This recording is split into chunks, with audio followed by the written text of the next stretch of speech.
Thursday night motorsport of the platforms of the Gentleman Sim Racing Club, the first one of 2024, or 1912 if you're in Queensland. Good evening, everybody. Nice to have you along for the ride wherever you're tuning in all around Australia or indeed the world. Welcome to the famed Mount Panorama Motor Racing Circuit in the heart of the beautiful Central Tablelands in New South Wales. Welcome to night 4 of week 1 of term 1 in 2024. And Spreyton side of Thursday Night Motorsport, which is unchanged season on season. 7 weeks since we were in action at the end of 2023. We returned to Mount Panorama to get stuck into the opening instalment of Formula V for the new season. And then, of course, we've got some Porsche racing to come a little bit later on tonight as well. Yes, normally Bathurst is reserved for grand occasions and grand finals and what have you, but tonight we're starting at the cream of the crop for the cream of the crop as far as racing within this club is concerned. Although I have it on good authority that we missed something pretty special by not being on air last night with regards to Formula V, with regards to the Toyota 86s rather, and GT4. Apparently, Josh Zuno, who's already commenting here, had quite a bit of paperwork to get through, so much so that he was awake at sunrise this morning and then finally got some sleep. But nevertheless, hopefully, we're a little bit less busy on that front tonight. Daniel Correa, and Zach Capen with you. Big night ahead for us here on the platforms of the Gentleman Sim Racing Club. There's the track, server, weather conditions, etc. and so forth. 11:14 in the morning. Well, iRacing's taking the proverbial yet again, ladies and gentlemen. No way in hell would it be 25 degrees in the middle of an autumn day in Bathurst, or line 31 on track, but that's another story. And of course, 11:14 in the morning is the time there. We've got 25% humidity. We've got 9-kilometre-an-hour winds, and it's a 6.213 kilometre circuit. It's the best in the land. It's one that we know and love. Revered right around the world, known for its famous race names and corners, rather more so than turn numbers. And we've got a sprint format tonight, which is 10 minutes per race 1, 15 for races 2 and 3. And the hot shots, the big guns of the Gentleman Sim Racing Club are out in force tonight, ladies and gentlemen. 29 of them are going to line up here very shortly as qualifying wraps up. Cars are about to be on the grid. Daniel Correa, good evening to you. Hello, Zach. How are we? Very well, mate. Pumped up and ready to go. I'm excited. It's Formula V. You know what it's like on a Thursday night. We start with the best and we finish off with the Porsches for a little bit of dessert. This is the main course. Yeah, it's going to be a good one, I think. What a way to start it, though. Bathurst, as you said, the mighty, mighty mountain. And so I'm fully expecting everyone to just be nice and keen. Hopefully it's all clean, though. I don't want to see any massive crashes, but 1 or 2 here can't hurt.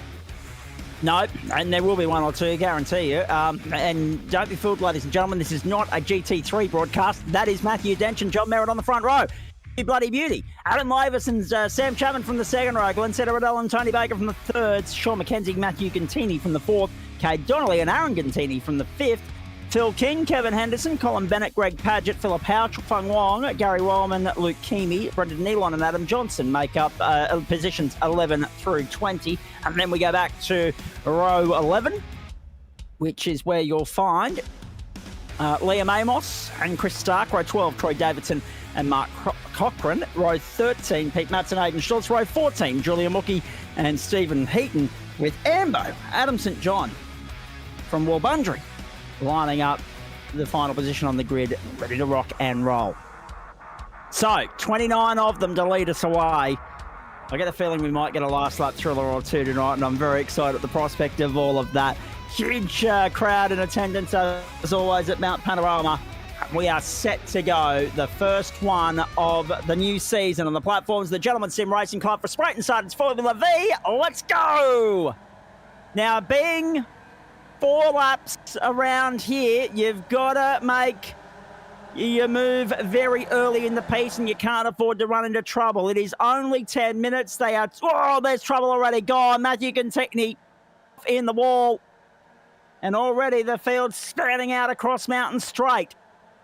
So Gantini drops down the order. Rejoins down in 26th position. Stone Motherless last. as he slots back into 27th behind Stephen Heaton, Chris Stark, Julian Mookie non-starters, and already Matty Dench under pressure, having lost 3 positions off the start. Slots into 4th place. Has Glenn Riddell and Tony Baker and Sean McKenzie for company. John Merritt leads them away up towards the cutting for the first time. Adam Lavis and Sam Chapman in behind. Here we go. Up towards the top of Mount Panorama. Lap 1 of the new season. 10-minute races, 10-minute opening race and 15-minute second and third. 10-position invert from the finishing results of race 1 to the starting positions of race 2. So the more things change, the more they stay the same. As we watch Glenn Seto and Tony Baker going side by side through Reed Park and on down to McPhillamy. The thing that I am interested in here is that I was looking at the qualifying times, 2:47 or around about there for Matty Dench. Slipstream and tow. Finding a dance partner is going to be key. This is almost like NASCAR Daytona, think Talladega even, as they make their way down through the dipper for the first time. Matty Dench in 4th place right now. Watch the drag. He'll get down Conrod straight. He'll get towed along. Now, at 2 3/4 minutes, 2 times that is 5.5 at 8:15. So this will be about an 11-minute race, about 4 laps. You won't want a safety car around here. That'd completely ruin the fun. When we get to races 2 and 3, expect only 6 laps worth of running, but a fair bit of overtime in all of that throughout the course of the night as well. And already they're weaving from left to right and struggling to find their own patch of clear real estate. Merritt's got a little bit of a buffer on Dench, who's made his way up into 2nd position now, taking Cito with him. They've hung Chapman out to dry. Lavis as well, who slots back into 5th, and Tony Baker joins the train in 6th. Down through the chase and out again on the run down to Murray's Corner. A race in 6 at the front of the field. Merritt's got half a second on Dench, but that's nothing in Formula V. That is nothing. If it gets out over a second, good luck catching John Merritt. There goes Grancito. Tony Baker down the inside, trying to get by Adam Lavis. Adam's getting the tow from Sam Chapman. Will Baker go deep under brakes to turn 1? Yes, he will, but Sir Lavis is going to hold on around the outside and begin the drag race, the fight up Mountain Straight. Merritt's under pressure now from Dench. They've gapped Chapman. Good luck catching the top 2 now, because once Dench and Merritt together and working in tandem, the rest are playing for the minor placings. They're playing catch-up. Dench, Merritt, Chapman, Baker, Lavis. Aaron Gantini in there in position number 6. Nice to actually, I mention it all the time, and unfortunately at the end of the broadcast tonight, I have got some sad news to share from the world of motorsport, the real world scene. But I noticed as soon as I jumped into the server tonight, the names Aaron and Matthew Gantini there, of course, from the grid of the pitch partner Sydney 300 last year at Sydney Motorsport Park. So nice to have the Gantini boys in for the ride tonight. And hopefully they'll be lining up on the grid in May as well in Western Sydney. Up over the top and down. The eve of a long weekend for all of us. And we're excited to get it underway with some sim racing here from the virtual Mount Panorama circuit. And also excited about it being the opening night of the second test, I should say, the first day of the second test between Australia and the West Indies, and the women's semi-final night from the Australian Open Tennis Championships at Melbourne Park in Victoria. So we'll keep you across the scores throughout the course of the evening as we usually do. We're right on board with Adam Lavis at the moment, 5th place, following Tony Baker. Unfortunately, not as much in the way of excitement in the early stages here, because the field has spread out rather rapidly, rather quickly here. Good battles further down the line. We'll have a look at them a little bit later on. Dench, Merritt 1 and 2. Chapman under pressure. Lavis and Baker. Baker surrenders. Lavis goes through on the inside and Baker yields. Next target will be Sam Chapman, but Chapo's got nearly 2 seconds on this mob now. Merritt and Dench side by side coming out of the chase as well. Dench is going to lead them down under the bridge. So Dench finds his way to the front. It's rare that you see him running anything but number 1 when he's on our broadcast servers on our platforms.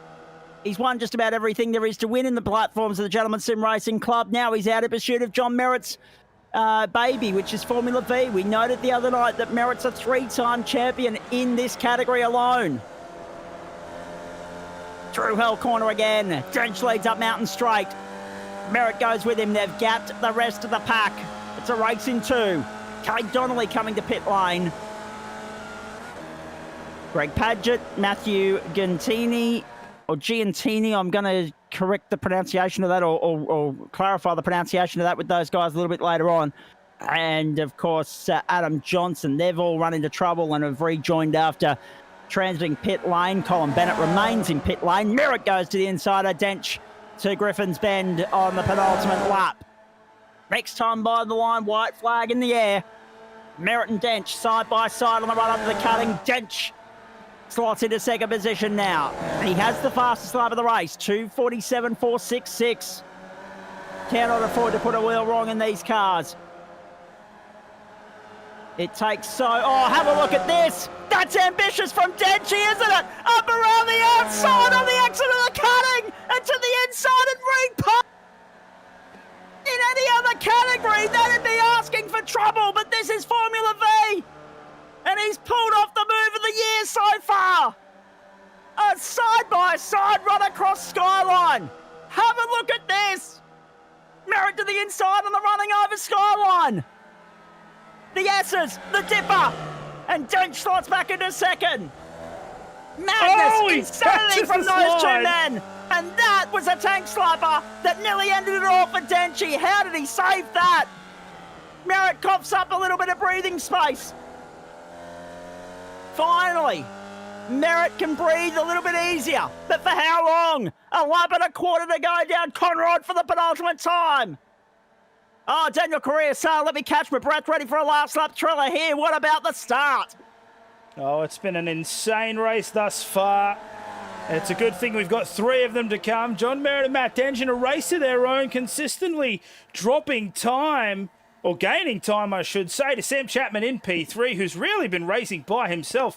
It's Adam Avis and Tony Baker having their own little battle, so poor Chapman in his own little race, but you can't be too disappointed with the podium at the end in any case. Matthew Dench now trades places and is leading.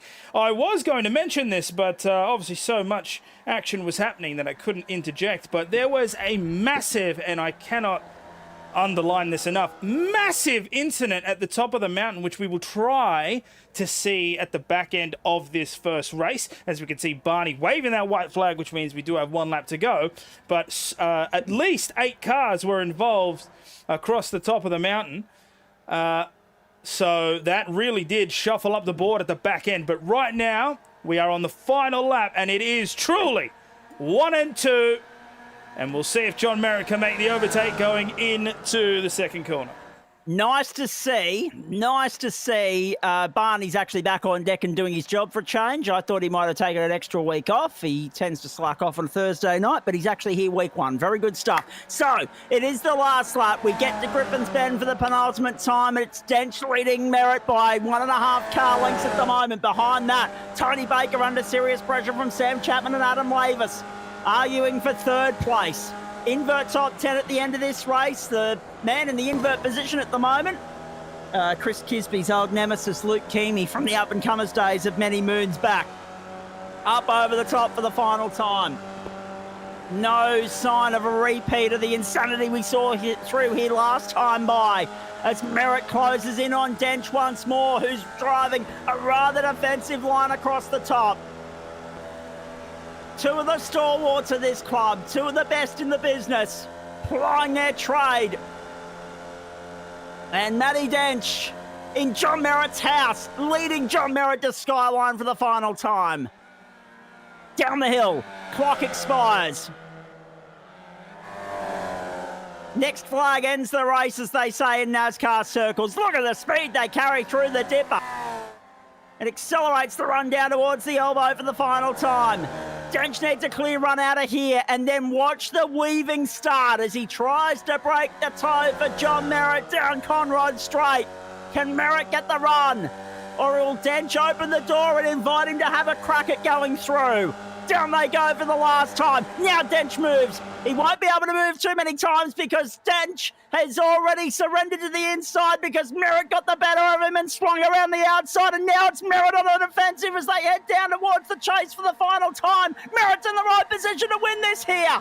Down to the chase. Turn 21. Dench wants to hang it around the outside for the exit of the chase and will do so. Have a look at that. It's going to put him on the wrong side of the circuit, though, for the run to Murray's. John Merritt holding the inside line under the bridge for the final time, down to the final corner. John Merritt and Matthew Dench, side by side, handkerchief in this. Round they come. Dench with the up and under. Dench with the up and under. No, John Merritt gets it by a nose. Merritt by a nose. Baker's going to come through and get third. Chapman edges out Lavis. And then it's daylight back to everybody else. Giantini through in 6th place, got the better of Phil King, Philip Howe and Gary Wellman. Then Luke Keamy's going to come through and get 10th place, and that gives him pole for race 2. But once again, John Merritt and Matty Dench proved to be a cut above, and Merritt, the Prince of Formula V on the GSRC platforms, chalked up his first win of the season. That was an absolute cracker of a finish to that race. We need to have a look at that crash you were talking about, though, if we can. We will try. Please, Daniel Correa-Sar. In the meantime, Cade Donnelly's picked up the penalty there as well. And it's a 15-second penalty at that. Colin Bennett was involved. And it looks like that was just... Oh, no, there it is. There's the silliness continuing. That wasn't just the start, that was the ongoing encore. And Giantini just crabbing back to pit lane. In fact, he was never going to make it back. We will get cut off here in a moment, ladies and gentlemen, as the last cars cross the start-finish line. Greg Padgett, Stephen Heaton, Liam Amos and Adam Johnson still coming through. Here's Greg Padgett. And that's where it all started. Padgett, bang, into the wall. Back out onto the racetrack and, yep, nowhere to go. Left about 4 cars slamming on the anchors. Well, that was fun. First one of the new season. And if they dish up anything like that in races 2 and 3, we're in for a treat. Race 2, of course, an invert top 10. Luke Keamy, Gary Wellman will lead us away from the front row. Philip Howe, Phil King, 2nd row. Aaron Giantini, 3rd row. We've got Jamie Budd jumping in and jumping out again. We'll get back to him shortly. Adam Lavis alongside Giantini. Then we go back to Sam Chapman and Tony Baker, Matty Dench and John Merritt. Glenn Sedder-Riddell, Kevin Henderson, Chuk Fung Wong, Pete Matson, Tony Davidson and Cade Donnelly. Then Adam Ambo St John and Sean McKenzie. Mark Cochran and Aidan Schultz take us back to 20th. Schultz having a less than memorable night so far. Brendan Nealon and Matthew Giantini. Then we go back to Greg Padgett, Stephen Heaton, Liam Amos, Adam Johnson and Colin Bennett. Ready to fire. Race 2 of 3 in round 1, a Spreyton side of Formula V. The main course on this opening instalment of Thursday Night Motorsport for the brand new season on the platforms of the Gentleman Sim Racing Club. Night 4 of week 1 of term 1 and another 39 weeks of racing where that came from over the course of 46 weeks to get us to the end of the season on Friday, December 6. Oh, racing. Keamy got the jump. Wellman up the outside. We'll run with him side by side towards turn 1. The rest of the field away rather cleanly, but Keamy consolidates and holds on to first position through turn 1 on the run-up Mountain Straight. And now, this is where it's going to get really interesting, Daniel Correa-Sar, as I try and get my breath back after that exhilarating last lap. Thriller from race 1, the dueling, the jostling for positions, because Matty Dench has just proven that you can pass just about anywhere here in these Formula V vehicles around Mount Panorama. And racecraft is going to be key, but you've got to buy a little bit of luck in these invert situations because it only takes a little bit of getting caught up in somebody else's drama and trouble, being an innocent bystander, to ruin your run here. Yeah, that's exactly right. And just to touch on what you said earlier, Denchi just taking advantage of how narrow these cars are. Like you said, in any other make and series, you probably wouldn't think about going too wide in the corner on your screen right now. You just wouldn't under the Fujitsu sign. It's pretty much death. But in these, the speed and the size of the cars allows that type of racing. And fortune favours the brave and the bold. And for Matthew Dench, that's exactly what worked. Unfortunately for him, he was leading coming out of Forest Elbow. And due to how much power the slipstream has in these cars, ultimately John Merritt did make the pass and then hold on to the defensive line, but not by much, as you said yourself. It was an absolute race to the line, and he only won by, if I'm correct, oh, that's a crash there. Oh, trouble. 2 cars, 3 in the wall. On the run out of the dipper, on the run towards the elbow. And more trouble brewing potentially.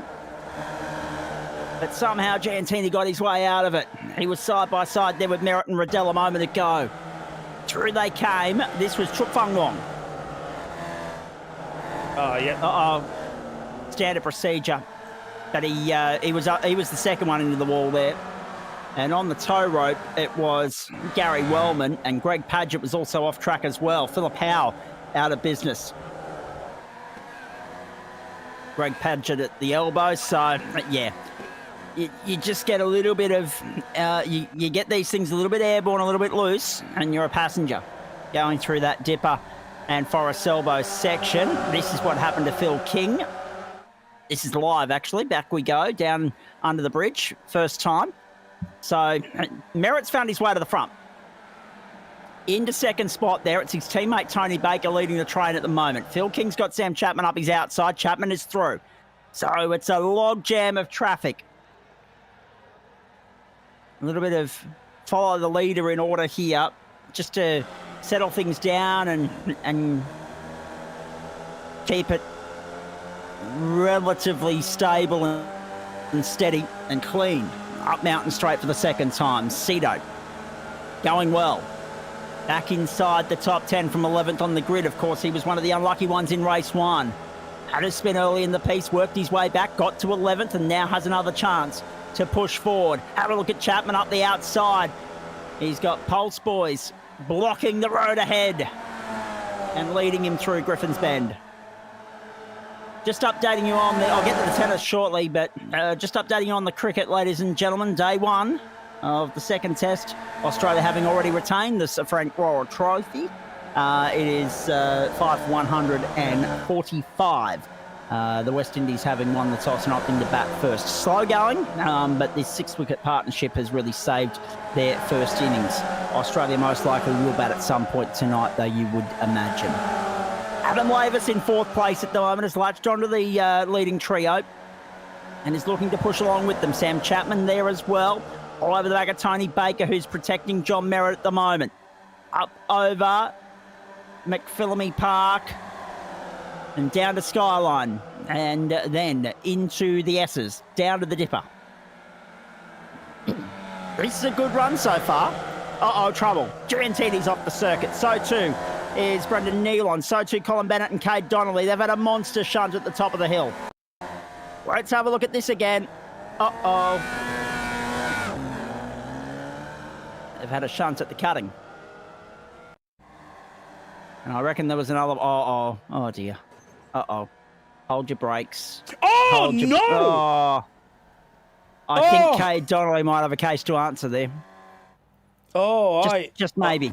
I did not think that was what the incident was, but... No, neither did I. And apologies to anyone that wasn't expecting to see something so graphic at this time on a Thursday night. Down into the chase. Have a look at this. The log jam. Down the inside. Now, hang on a second. Hang on. Reneg Dimension. Didn't even notice. There's one key protagonist missing from the tree here. His name is Matthew Dench. He's just came in, claimed the second place, finished parked up, and gone and settled on the Porsche. Got to strap it and buckle up there and get ready for the 40-minute race coming up at the top of the hour. Yeah, throughout that lap, I was looking at all the positions and, determining the camera angles to choose, so on and so forth. And I did notice that there was a particular Dench not in the top. And I thought, oh, well, is that a spin or something? And then realised that he hadn't even taken the grid. So not sure exactly what that is. Not sure if he's had hardware troubles and disconnected or if he decided it was a one and done. But in any case, John Merritt's probably breathing a sigh of relief. Having said that, he is currently P3. His teammate Tony Baker is up there in P1. And he's having a fight side by side with Sam Chapman at the moment, but it looks like he will lead going into Griffin's Bend. And Adam Lavis looks to try and take the inside line, and it looks like he's made it work. He's up in a P4. Yep. However, he's got Cito down on his inside on the run up to the cutting once more. Can Lavis hang it tough around the outside, or is he going to have to yield to Cito down the inside? Oh! Very, very nearly contact between those two cars. Cito didn't get away with it. Lavis got through. Lavis takes Giantini with him. That's Aaron, of course, up into 5th place now. Fighting his way back through here across the top of Mount Panorama. Merritt, Baker, Chapman, Lavis, Giantini. Cito down on the inside. Got him. Thanks for coming. Who's in behind him? Hendo up into 7th. 5 spots and fastest lap of the race thus far as well. Giantini down on the inside of Cito to P5. Be careful. Oh, jeez. Just slotted in front. You also get baited by these cars just because of that smoke that comes out of the back. So when you're going down a place like the S's, you're always having a second guess watching whether or not it's a crash or they're just shifting gears. Luckily, everyone's still in one straight line. John Merritt is out in front. He has quite a decent margin, actually. Still underneath the 1 second mark, but it's around 7/10. So I'm curious to see if Tony Baker is playing the defensive wall for his teammate or whether or not Tony just had a poorer exit coming out of Forest Elbow. As we see Glenn Riddell just go side by side. He'll take the inside, but outside towards the end of the chase. So it looks like Aaron Guintini will keep the position ahead. Down the inside, up the outside goes Lavis. Lavis holds on for the moment to 4th place. He's boxed in behind Baker and Chapman. Merritt's got 0.67 of a second breathing space. 2/3 of a second to the good. On Chapman trying to go with him. Down the inside, Baker on Lavis. Lavis then boxed out of it. There's Giantini down on the inside. We're half race distance, ladies and gentlemen. 3 down, 3 to go at Mount Panorama. 2:47.198 for John Merritt, the fastest lap of the race thus far. Brendan Nealon's going to cop a 15-second penalty for an unsafe rejoin on Ambo on lap 2. And if that's the heftiness of the penalty for Nealon, I can't wait to see what they're going to throw at Donnelly for taking 2 cars out in a redress, in a rejoin of the circuit situation. Not Donnelly's finest hour, there's no doubt about that. Here's Cito up the outside. Can he find a way around on Adam Lavis? Not yet. Not yet. But if he can hang tough, he'll be on the inside for the run up into the cutting. He does that. Very nicely done. Is he up on the inside far enough? Or can Lavis get across to close the door? No, he can't. Cito dices his way through. Wedges up into 4th place now. You got Pulse Boys 2, 3 and 4. Lavis back on the inside on the exit of turn 5. Through 6, Sulman Park. Up towards Reed Park, on down to McPhillamy. Chapman has now found his way into the fight here. They've latched back onto John Merritt, have he and Tony Baker. Baker down the inside at McPhillamy. And up over the rise and down onto Skyline we go. Merritt's got the lead. Chapman millimetres ahead of Baker. About to surrender second to Tony. Tony up around the outside. Got him. Job done. Giantini wants a piece of this as well. Look at how Chapman and also Lavis were just hugging the wall. That is ridiculous. Madness. Round they come on to Conrad once more. This is only lap 4. There's 2 laps to go. This is fantastic. These guys are insane. It's essentially just a really high-stakes game of leapfrog at the moment. You can see just how powerful the draft is. And I must say, props to Aaron Guintini, who has really shown the chops. And Glenn Cito goes, I'll take you both on. 3 wide. First time we've really seen it tonight. Giantini down the inside to fourth. Cito around the outside. Oh, contact! Three of them taken out of it. It had to happen eventually. They were too close for comfort. And there's more garbage unfolding behind that. Oh, it's Rob Cito out. Oh, Cito got it crossed up, went across into Lavis, took Hendo with him and Phil King as well. Then Hendo on the rejoin. No, there was another incident in behind that, actually. I think you'll find a couple more cars kissing the dirt. So all of a sudden, it's a race in 5 at the front. Troy Davidson was involved in the second of the 2 incidents through here, all on his own. But unfortunately, too far gone for the car that was immediately behind him to take evasive action. So just gave him a touch to finish the job. Only a 10% contributor, I would say, to the incident itself. So there'll be no action taken on that one from race control. Yeah, the other unfortunate thing there is, as those 3 did come in to the bottom of the chase, there was a little bit of net code from Lavis' side. So although it did look like Riddell spun on his own, there was a little bit of netcode contact, which is what instigated that spin in the first place. And unfortunately, Kevin Henderson, with absolutely nowhere to go, sort of had to drive through poor old Glenn. And so, yeah, hopefully not too much damage. He's rejoined back in 8th place, but that was a close race. So Adam Lavis is now sort of on his own. Phil King is closing, but he's 3 seconds back. But the real fight is the one that's on your screen. John Merritt leading, Tony Baker in P2, Sim Chapman in P3, and Aaron Guintini in P4. And this is the point. This is the real point. Throughout the course of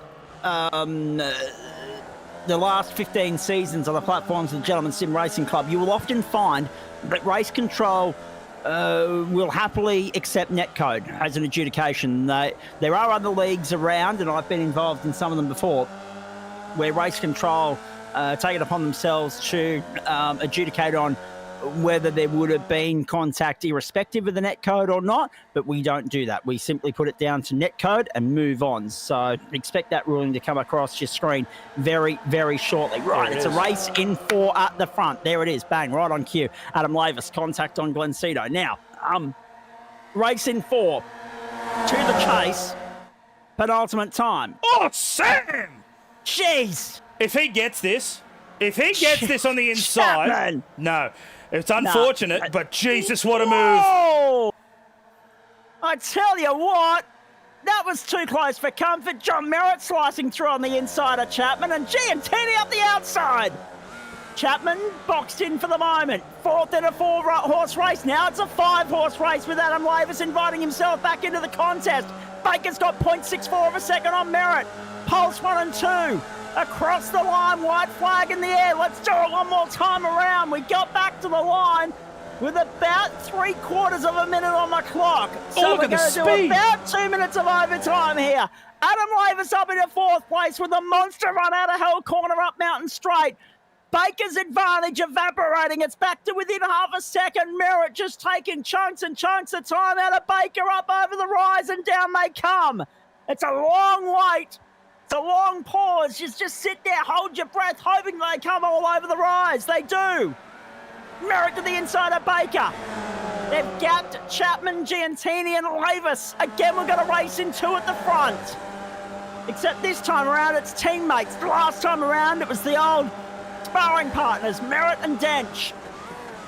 To the cutting for the last time. Lavis leads the race of the Battle of the Miners, you could say. He's being left out of it at the moment. He's in 5th. He's trying to get up onto the podium. He's got a long way to go to make it happen at this point. Merritt under pressure, under assault from his own teammate. Baker wants this. He wants to hang tough around the outside. He wants to get by his teammate. He wants to get one up on the boss. There are no team orders in this instance. That John Merritt, if he can get the W here, it'll be 2 from 2. And he'll be on track for the first clean sweep of the season. Look at the run from Chapman under brakes to latch back up onto Baker. Onto the tail of the number 2 entry. and set himself up perfectly for the run onto Conrod Straight and the drag race that'll go with it. Through Forest Elbow one more time. We're on the run to the checkered flag, a third of a lap to go. Merritt, Baker, Chapman, Giantini, Lavis. Lavis, the sitting duck at the moment, boxed in because Giantini's on the inside and Chapman's on the outside. Lavis has got nowhere to go. Now, Baker on the inside of Merritt. Baker makes a run. Baker takes the lead on John Merritt. Hot lap lets him go. Baker to the lead. Lavis to the outside. Giantini to the inside. Chapman to the middle. Chapman goes deep to hold third. Merritt gets Baker back on the exit of the chase. Merritt and Baker are going to go side by side. The Pulse Tuning Boys under the bridge down to Murray's for the final time. Oh. Now Baker's in trouble because here comes Chapman. Chapman to the inside to go to second. Oh, no, he's done! Contact! Contact! Merritt's gone around! Giantini! And Adam Lavis with an engine failure, it looks like. Chug-a-lugging, puffing and huffing across the line. And Aaron Giantini from out of the bloody clouds has won it. How about that? Have a look at this again. Chapman into Merritt. Merritt goes round. Baker had to take evasive action, had nowhere to go. Corrected his teammate. Chapman knew he was in the wrong, and he was redressing. Race control might still have another look at it. And he was only saying to us before this race got underway that because of incidents last night, he had to behave himself. So he won't be happy with that. And all of a sudden, I think Adam Lavis is blowing the engine up. I think Adam Lavis is blowing the engine up as they've gone to chug-a-lug across the line, and that's what's given Giantini the run. Well, let's have another look at that if we can, because there are still a couple of cars coming across the line. And if we ride on board with Adam Lavis, let's have a look here.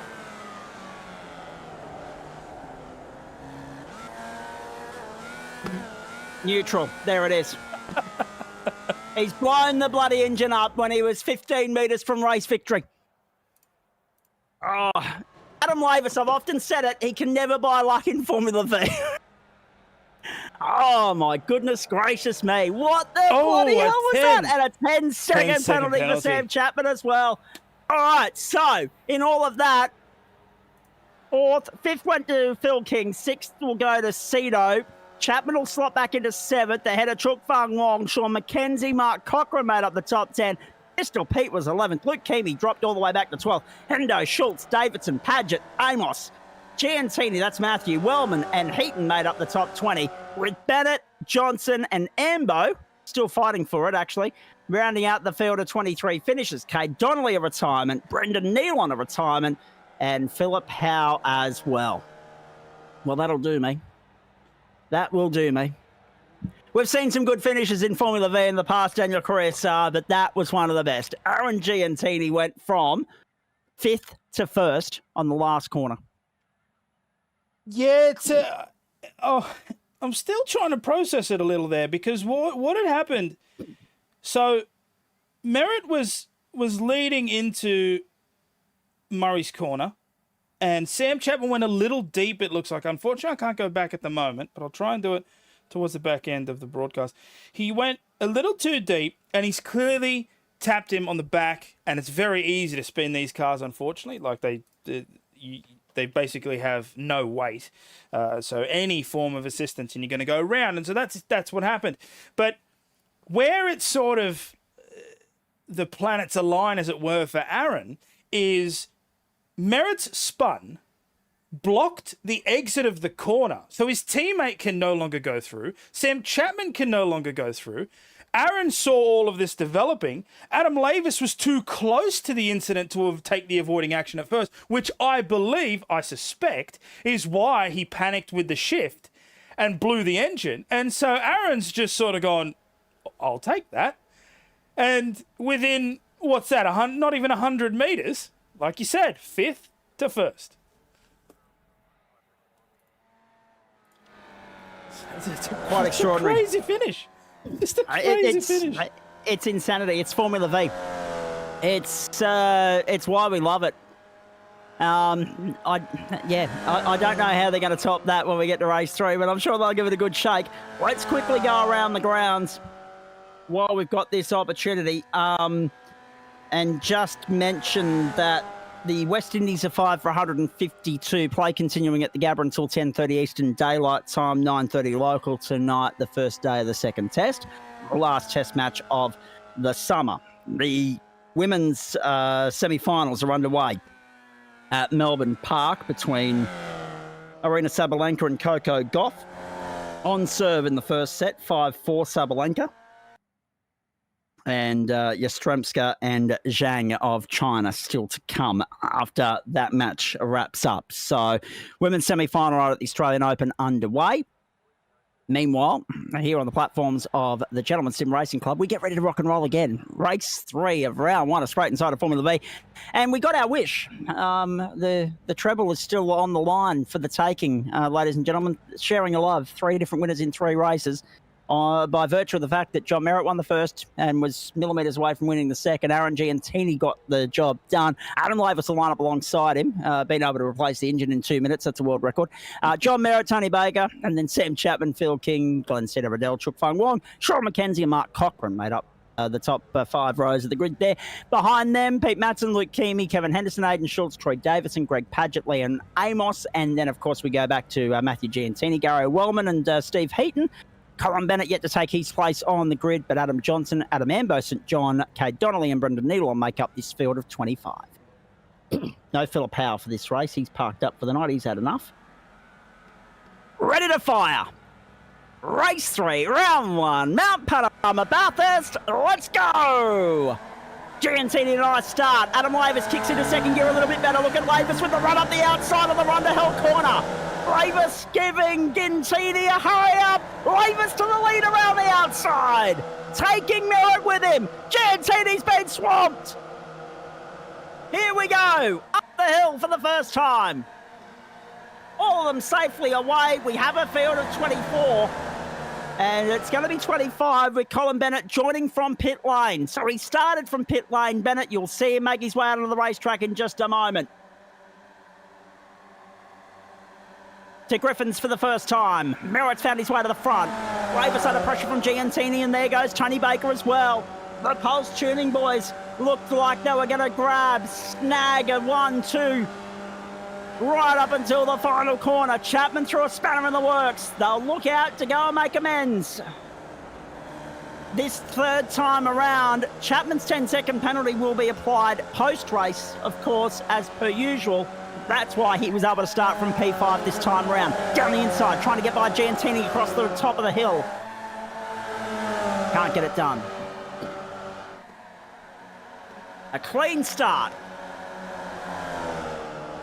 I don't want to say that too exuberantly, Daniel Curiasar, because we know how these things normally go.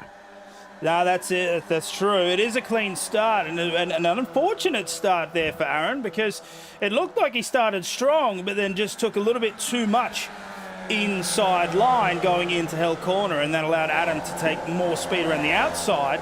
And it seems as though John Merritt saw what was coming and decided to sneak up alongside. So he ends up dropping back down to P4 after everybody resolves going into Griffin's Bend. So he's still got plenty of race to bring this up, as I want to say that was Riddell riding the wall there.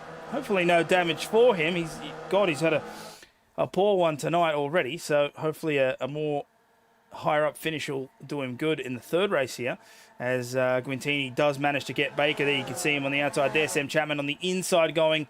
So 2 by 2 these guys. And Lavis leads the rest. Indeed. Oh, 3 wide on the run into the chase. And nearly wheel banging there between Giantini. Oh, there is definite wheel banging now. There goes Tony Baker. Gone. See you later. The fight is over for Tony Baker. It's just a case of going through the motions now and salvaging what he can. He won't make up that deficit. Merritt leads him at the end of the opening lap. Lavis, Chapman, Riddell, then Giantini, King, McKenzie, Fung Wong, Cochran, and then Pete Matson, the top 10. Through they go. The runner up the hill, Aidan Schultz, Kevin Henderson, Troy Davidson in 13th place. Baker slots back into 14th, and Liam Amos makes up the top 15 at the moment. Up to the top of Mount Panorama we go one more time. Remembering that we got 6 laps in the previous race, so it'll be 6 again here.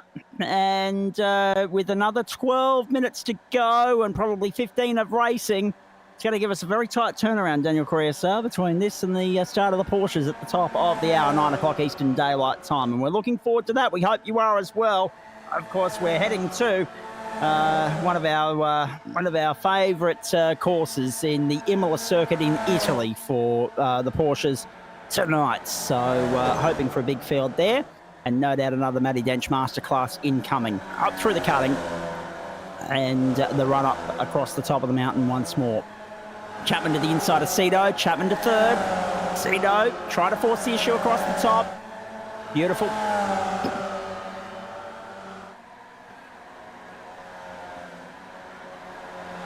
And I reckon if you're Sam Chapman, you don't want to be where you are right now. Hung out to dry. A sitting duck. 1, 2, 3 positions. He might be able to salvage something here. He tries to force the issue down the inside. Giantini up around the outside. Giantini's going to hold on. So he's lost 2 out of the 3 and slots into 5th in front of Phil King. Sam most likely looking at the clock, thinking there's still 5 minutes of racing. There's still 10 minutes of racing to go. Sorry. Oh, yeah. A lock up on that front right, though. He's got to be careful of those. These are pencil tyres, and so you need all the grip you can get. But, yeah, most likely looking at the clock thinking it's not worth risking it. But I will say this, of all the people in this grid right now, if there was one man to stay on the outside going down into the S's and make it out on top, it is Sam Chapman. I'm not sure if you remember in the last race, but he absolutely flew down into the S's to try and catch up to Tony and John at the front, and did manage to pull the car up. So it is possible as... Oh, that's huge! That's massive. That's eliminated quite a few. That's Phil King. That's Chook Fung Wong.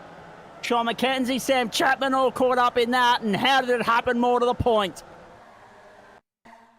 Let's have a look at this. The rundown into the chase, 3 wide. Uh-oh. Uh-oh. Yep. Oh, everybody came Inner together wheel there. locking, gone. And that wiped out 4 genuinely serious contenders. So Phil King on the outside, and I think it was McKenzie on the inside, wasn't it? And unfortunately, as soon as the car in the middle, which was Sam Chapman, got his wheels locked in between both those cars, everybody else was a passenger. Let's, we'll have another look at that a little bit later on, I'm sure, but it's really shaken things up. It means that John Merritt leads it from Adam Lavis. Giantini's slotted into the third. He's got Glenn Cedo for company. We've got 3 by 2 car battles at the top of the field at the moment. No further action. Baker and Chapman last time around. Mark Cochran is now 5th place, up 5 spots. He's taken Pete Matson with him. Matto's inside the top 10. I knew it would happen eventually. And he's been chipping away at it all night. Aidan Schultz is 7th from out of the clouds. And he's got, he's now 8th because he's just lost out to Kevin Henderson. And Tony Baker's on the charge back through the field as well. So Baker back to 7th. Hendo, Schultz, Fung Wong, then King, Davidson and McKenzie. So McKenzie's got back into the mix here. Chapman is 14th, a long way down the order. He's got Cade Donnelly for company. Have a look at this logjam. This won't end well. I hesitate to say it, but I don't think it's going to end all that well. Through they go. Across the top of Mount Panorama. This is fantastic. Oh, that's Schultz trying to go down the inside there.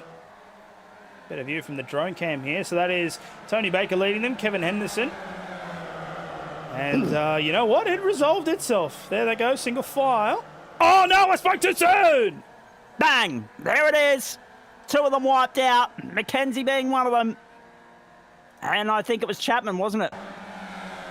No, it took from Wong and Sean McKenzie. Sean McKenzie. Sorry, looking at it from the aerial, the grey, I just thought Chapo. Yes. Yep. So Fung Wong and Heaton on pit road. Adam Johnson's already out of the race. Luke Keavy, Matthew Giantini have already been on pit road. Gary Wellman's been in for a fast repair. And unfortunately, Yeah. It's all downhill for those two cars that were just caught up in that incident. Now, hello to you, David May. Nice to have you on board, my friend. Welcome back for the new season. Yeah, it's quite extraordinary, isn't it? This gaggle of cars, well, it certainly was lively, but as has been the case tonight, they haven't remained lively for too long. They've fallen flat somewhat abruptly and prematurely. So it's a race in two at the front, it's a race in two in the battle for third, and a race in two for the battle for fifth, a race in two for the battle for seventh, and a race in three for the final two places in the top 10. Sam Chapman and Cade Donnelly there, 12th and 13th. And yes, Chuk Fung Wong and Sean McKenzie have made their way to pit lane. Fung Wong's parked up for the night. I think McKenzie will do the same thing very shortly. Adam Lavis, the only one that stands between John Merritt and a double up tonight, goes to the inside, goes to the lead. Merritt with the fastest lap of the race, 2:47.844. We've got 2 laps to go. This and one more. Giantini is third. Glencedo is fourth. You just saw on the screen there a 15-second penalty being handed out as well. I just missed the red Joe for who it was for, but yes, the penalties have been flying thick and fast tonight. Race Control have had their work cut out for them, but that's the great thing about opening week, Daniel Correa. You've got to crack the whip a little bit. You've got to come down hard. Because whilst everybody's a little bit rusty and dusty, this will hopefully crack them back into gear a little bit more promptly. No, that's exactly right. You do need to be stringent when it comes to the rules because it's what makes the racing fun. Everybody likes hard racing. Nobody's saying they don't. But in cars like this, especially how fragile these open wheelers are, you do have to be mindful of the space that you're given. And what happens is, and I am guilty of this as well, once you get into the spirit of racing, once you get into the heat of it, you start to forget. And you start to get just how big, because you want to make your car as wide as possible. You don't want anybody to pass. So what happened with the big crash going down to the chase was that, and this is my opinion, of course, I'm not a steward, but I think Phil King just drifted a little bit too wide, and unfortunately Sam Chapman got stuck in the middle of that. They came together, and that's what caused all that carnage. And then just for your information, Zach, that was a 15-second penalty to Phil King. For not leaving racing room with Sean McKenzie. Of course, Sean McKenzie getting into the incident with Chuk Fung Wong coming down into the S's. Yep, and Troy Davidson off the circuit at the moment as well. And Phil King already outside the top 10, so that's going to impact his finishing position even more so. Down the inside, Merritt defends Lavis again. Whoa, not much between them. There was almost a touch. Lavis opts to jump in behind Merritt for the run out of the chase. The next time by the line, not this time, but next time by the line, they'll get the white flag. 2 laps to go. Another 6 minutes of racing where this came from for you, ladies and gentlemen, around the famed Mount Panorama circuit. It's a race in 2, just as it was in race 1. Sean McKenzie's going to cop a 10-second penalty for the contact on Brendan Nealon. So there's penalties left, right and centre at the moment. Hard to keep across them. Going to be harder to apply it to Sean McKenzie, considering he's parked up in pit lane and not likely to get back out there. And that's unfortunate for McKenzie after 3 laps. Remembering you need to complete 5 laps to complete 75% race distance in a 6-lap race, because 4 laps is 66.67 repeater. So that's not going to work for you. You need to complete 5 laps. So even though it'd be 83%, it covers that 75% quota. John Merritt and Adam Lavis, 1 and 2. Glencedo in a good tussle here with Aaron Giantini, 3rd and 4th. Mark Cochran in an equally tantalising battle with Pete Matson in behind. And then Tony Baker and Kevin Henderson, 2 old sparring partners there in 7th and 8th. You can see the 3rd and 4th and 5th and 6th battles on your screen momentarily there as they make their way into the karting one more time. It's all happening.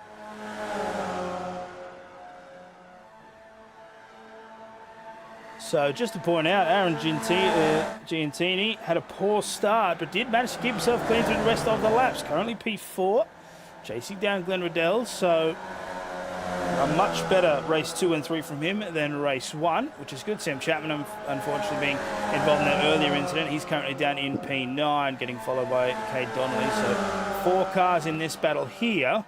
And with only 1 lap to go, it looks like Chapman will not be able to catch Tony Baker, and will stay 9th, unless, of course, the 3 cars behind him have anything to say about it. Look at this side by side. Donnelly trying to fight his way up into 9th place. Can't get it done. But he defends 10th because Aidan Schultz is on his clacker at the moment. So, next time by will be the white flag. And there are plenty of battles to keep an eye on and watch left, right and centre here. They're maxing out halfway down Conrod. They're already at full tilt. And Adam Lavis will be hoping that he doesn't miss a gear this time around as well, because that was just wretched luck last time. We ride with Cedo. There goes RNG and Teeny down the inside into 3rd. On the brakes.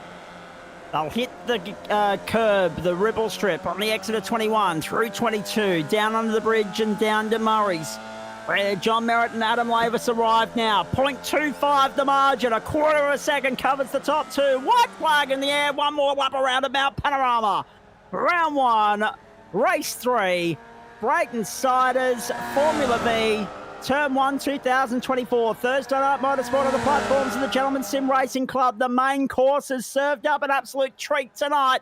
There are 27 more races across 9 weeks of racing still to come your way. A great season of competition ahead here on the platforms of the Gentlemen's Sim Racing Club. And of course, following this, we've got Porsche Cup racing for you as well from the Imola circuit. More on that in just a moment. In the meantime, Merritt leads them over the crest. Halfway along Mountain Straight and down to Griffin's Bend they'll go. This is Merritt holding Lavis at bay. Lavis is in the right position to send it here and have a proper tilt. Yeah, this will work in Adam Lavis' favour. Remember, Absolutely. Just go back to that first race.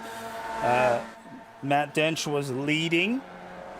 Sorry, it was it John Merritt leading down towards the chase, or Matthew Dench? I think it was Matthew Dench. Yeah, in any Merritt case, got him. That's right. Yep. In any case, so the draft is very, very strong. I know I sound like a broken record, but I cannot stress the slipstream in these cars is so powerful. And so, although being in the lead does mean you are P1 on paper, you have to do way more work to defend. Now, what you could do, you could be sneaky.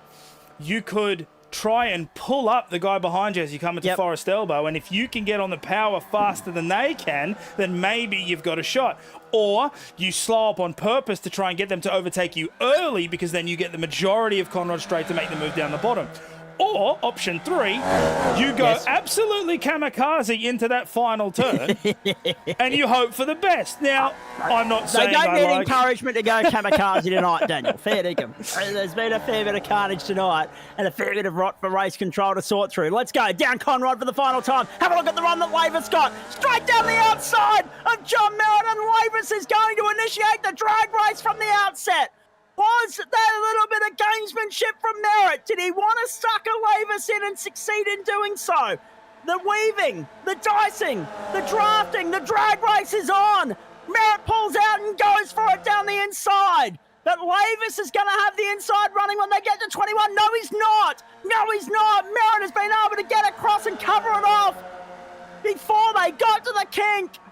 Merritt leads them with 3 corners to go. Make it 2. The run under the bridge now to the final corner at Murray's, and Adam Lavis is there. Will he be able to send it down the inside? No, Merritt's too smart to let him do that. Lavis will have to go the long way around the outside. Can't get it done. Merritt doubles up at Mount Panorama. Lavis gets a second place finish for the evening.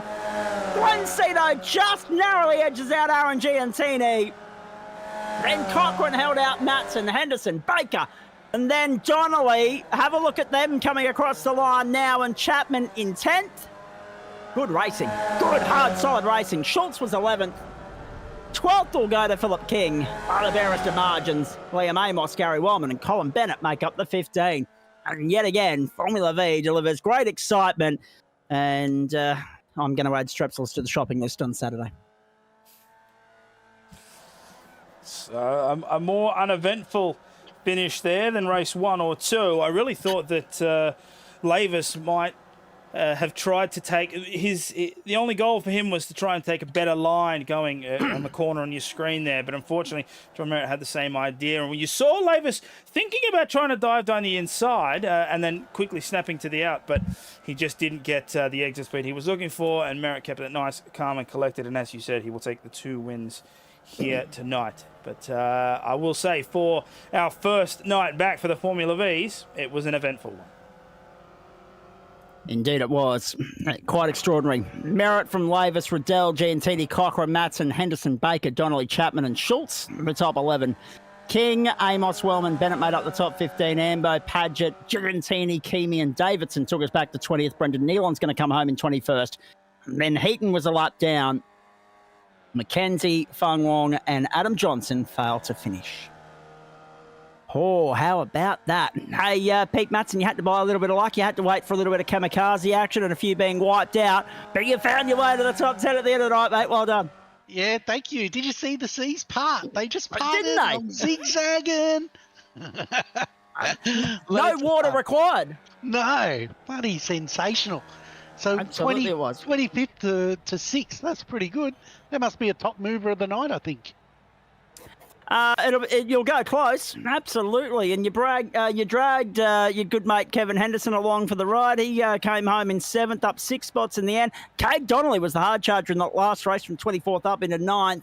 But everything else was single-digit sort of stuff. Matto, let's not muck around here. Formula V always delivers excitement, and as you realise, you can be anywhere in the field and have a wheel of a time, and tonight was no exception. As you say, you were able to work your way through, and keeping clean is just such a key part of the success module here.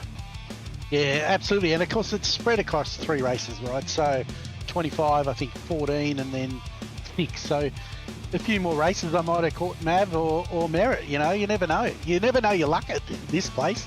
It's Bathurst. Anything can happen, right? It often does. Exactly right. Exactly right. Now, let's just, while you're having a look at the results there, ladies and gentlemen, there are the feature race results for you. John Merritt with the double up tonight. Daniel Correa, can we have a look at the calendar and let everybody know where we're going and what we're doing for this season, please? As far as Spreyton side of Formula V is concerned, and just get Pete Matson's thoughts on this. Oh, I'm so disappointed. I'm not here next Thursday night. I'm off attending a local function in town here in Ipswich. But then Interlagos leads into Brands Hatch. The Red Bull Ring will be fantastic. Long Beach is give or take because it can often turn into a survival of the fittest. Virginia, and then either Le Mans, Sebring or Daytona, which will be awesome. Circuit de Lebanon, it'll be interesting to see how Formula V fares around there. Round 9 is a TBA, and Chapo might elaborate on that in just a moment for us. And Phillip Island is the perfect grand finale. Pete, it never disappoints. No, it never does. I think the track selections are pretty good. Personally, I think Bathurst is a bit of a stretch for this car, but yeah, a little bit smaller track is awesome. Lots of close racing, you know, lots of draft, which is good, and overtaking opportunities. So yeah, I'm looking forward to a huge season. It'll be awesome. A bit of a stretch, all right. A bit of a stretch for the commentators. Don't worry about that. But not least, of course, with the overtime that we do tonight, we've got bugger all time for the post-race. So hardly any time to dissect all of that before we go and turn our attention to the Porsches. Are you having a run in the Porsches this season? No, mate. As mentioned, I'm on cooking duty. So yes. This is it for me. I'll be on tomorrow night when we do the open wheelers. Now on that subject, I just wanted to let everybody know at home that Pete let me know before we got on air. He didn't let you know. He let me know that he's on cooking duties tonight. And I mentioned it to him that it's a very late dinner for the Matson household tonight. And if he was in a progressive and civilised part of the country, like I wish I was, then he would have been able to have dinner before he jumped in the server tonight. But anyway, at least you got a patient household there, mate, ready for the long weekend. On that subject, I believe you're trying to get a Sunday night league up and running within the platforms of the GSRC. Yeah, look, the guys from Australasian are having a season off or two. Not sure how long, but and that's left a whole lot of guys missing out on a Sunday race. So the likes of Kate Donnelly and Aidan and Gary Wellman, and they're all Sunday night traditional races. But yeah, it's just fun. There's no real points. It's come along. We all know what we're doing. Just go and have a bit of a race on a Sunday night. So I think that kicks off at about 7 o'clock, 7:30 on a Sunday night, and that's the real time apparently. So Sydney, Melbourne, but yes, yep, correct. Progressive and civilised, I like to call it, Pete. Absolutely, but yeah, that's all it is, mate. Just a bit of fun. So last Sunday was a wash. We didn't have many people, but again, we haven't promoted it, so we'll see what happens this week and go from there. And I think also more to the point, the fact that we started a week earlier than what we anticipated has caught a few people off guard as well. Thank God for drop rounds, eh? Did you have a run last night in the GT4s as well? I did, yeah. No, I had a good crack in the GT4s. As you always do. Yeah. No, I did have a turn a couple of laps before the finish though, so that's in traditional Pete style. Run all right and then bugger it up in the last couple of laps, but.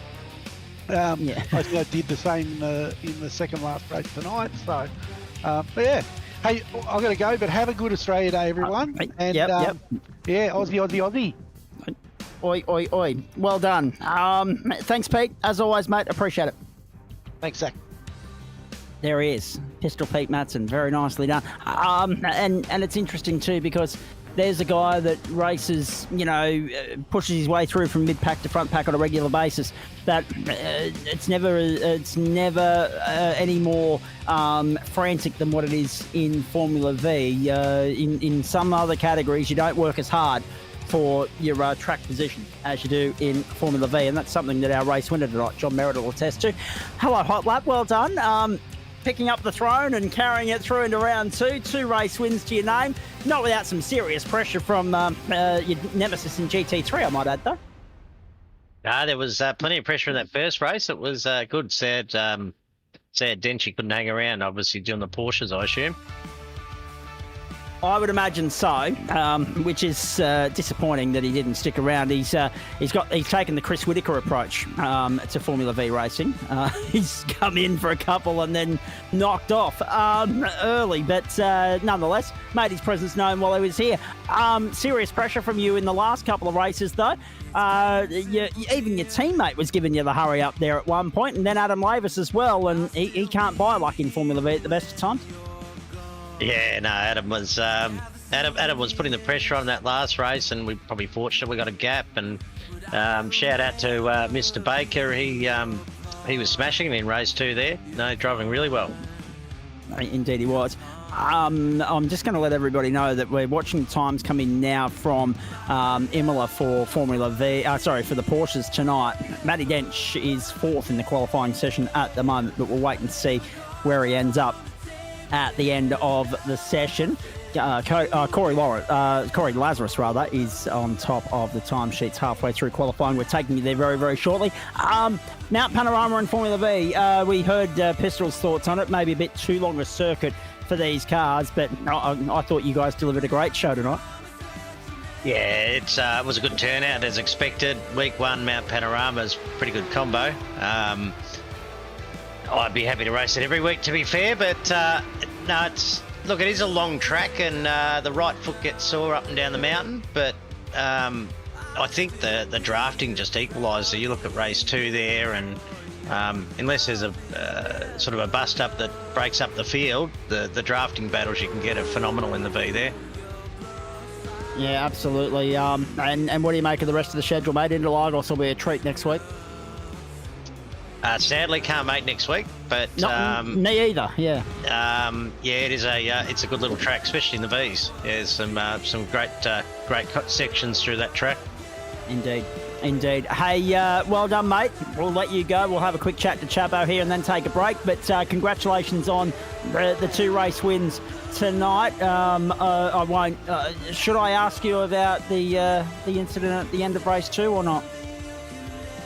Oh, mate, just a mistake. Yeah, frustrating. It would have been nice to have a hat trick, but that's sim racing for you. So, no malice, I'm sure. I'm very sorry, John. That's the second time I've done that to you, and I'm very, very sorry about it. There was a lock up there, and I was a bit pent up of being in that pulse sandwich. But yeah, no, I'm really sorry about that. You should have had 3. Mate, definitely plenty of starch in those bits of bread, the yellow machines. But no, all good, mate. These things happen, and I know never any malice, so we race on. If it makes you feel any better, I won't be able to race into Lagos next week now either. That's true. GSRC system. I'll be getting to you on that in just a moment, Sam Chapman. John, more so unlucky for Tony Baker, actually, because he was right up there on your outside looking to get the run around on the Ripple Strip and get the post, and he got caught up in that as well. Yeah, I think he was half a chance of getting me too, so yeah, no, it was a shame, but these things happen, especially it's playing for keeps in that last corner and last lap. So, mate, it's all good, and we race on. Indeed we do. We'll race on as well, mate. Thanks for that. We'll catch up with you. Thanks, Zach. Cheers, guys. All right, Chapo. Yeah, unfortunately, you've worn a slap on the wrist too many this week. Obviously, a night to forget last night, and it's continued tonight. Just talk to me, though, because once again, you've got great pace in Formula V, but maybe a little bit too late on the brake or quick on the throttle. I don't know how to explain it, because there were times where the acceleration, the speed you had was working to your favour in terms of reeling these guys in, but then obviously lock up on the last corner and it all goes up in your face. Yeah, it was decent enough pace. Like, I mean, Bathurst isn't really my track. Quite frankly, I have no idea why I chose it. It was just poor decision on my part, really. But yeah, like it was decent enough pace. But once I lost the pack, I think race 1 and race 3, and then that made it difficult. There were sort of a few errors here and there where I slip out the back a bit. Not quite good enough in third when changing down, and slip that out or go a bit hard on the brakes. And so yeah, it was pretty. That race 2 until then was heaps of fun. And impossible against those two boys working together. But yeah, really unfortunate it ended that way. It was, I was just looking at it, was a light touch, but it's just enough to send those things around. And yeah, and that gives us a bit of a lesson in the GSRC safety point system. I guess as a bit of an explainer, if anyone doesn't know, if you get 10 over 10 weeks in any series, not only do you get banned from that series, you get -5 in every other series as well. And that's going to flick me over for this one too. So I'm going to have a crazy week next week. I might have to join you. Yeah, you're more than welcome in the commentary box, mate. You can run us through the do's and don'ts of GSRC competition, considering that you'll be able to speak from personal experience, unfortunately. Through the don'ts. Yeah, exactly. I'm sure about the All right. In saying that, though, so close yet so far, but good promising pace. But the thing about Formula V, as is often the case, it's a bloody lottery at the best of times. And as I said earlier, there's no category in this club where you work harder for your position for than Formula B, and it can so quickly fall out from under you, but it can also be the best fun you have behind the wheel as well. Oh yeah, it is. I stand by it. It's the best fun you have on the wheel. Although the 86s last night were a challenge, they were brilliant last night. Great fun, very raceable, and obviously you can sort of touch sides a little bit more, rub panels a little bit more than you can in the Bs. But yeah, brilliant fun. All a bit of a strategy game.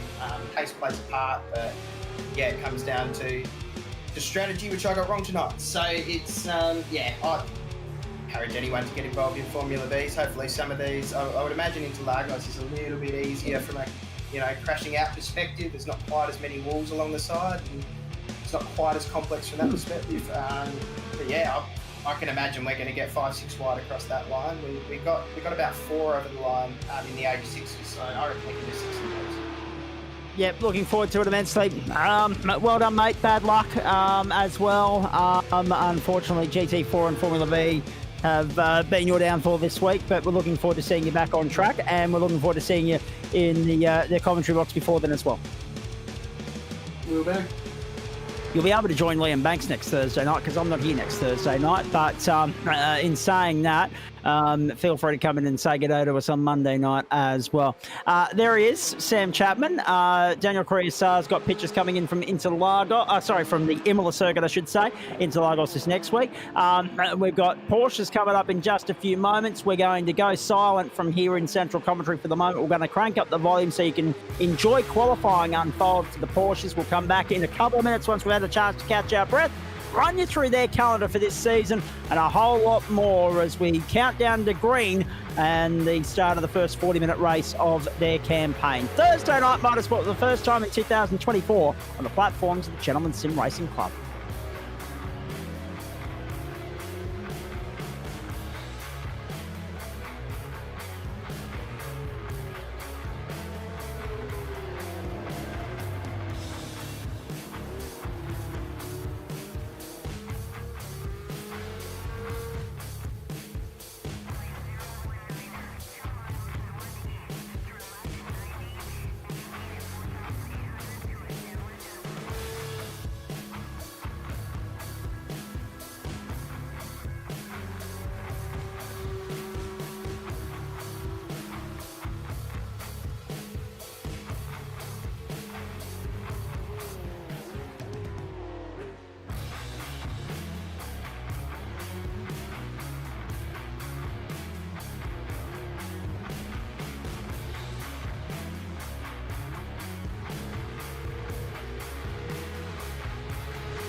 It's Thursday Night Motorsport on the platforms of the Gentleman Sim Racing Club for night 4, I should say, of week 1 of term 1 of 2024, or 1912 for our Queensland audience. Welcome along to the Imola circuit in Italy for round 1, the first of the 40-minute races in Spreyton Cider Porsche Cup.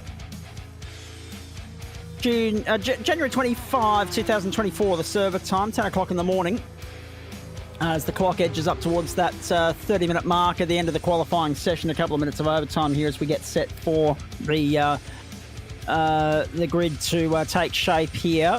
A chance for these guys to finish their flying lap. Barney's got the checkered flag out, so this is the last laps being clocked now, the last rights of this qualifying session. Jamie Christensen will go no further. He's parked up in pit lane. Now, good evening to you, Antonio. Nice to have you on board from the United States. Jamie Christensen is a new name.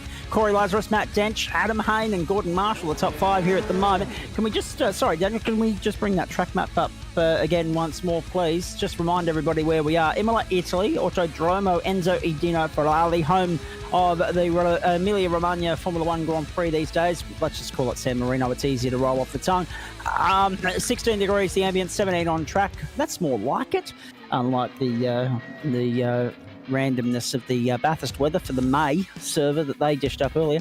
10 o'clock in the morning and 6% humidity, 16 degrees the ambient, 20 kilometre an hour winds, 4.86 kilometre circuit, and we are on the full and only configuration.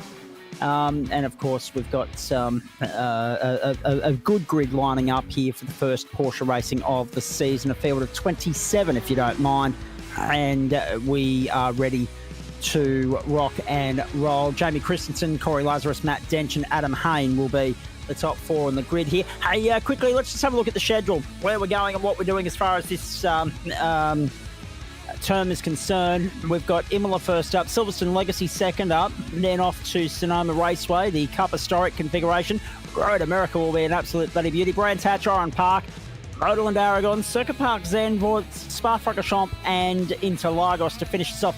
I'm excited about Interlagos already. I think Spa and Road America are the 2 60-minute races.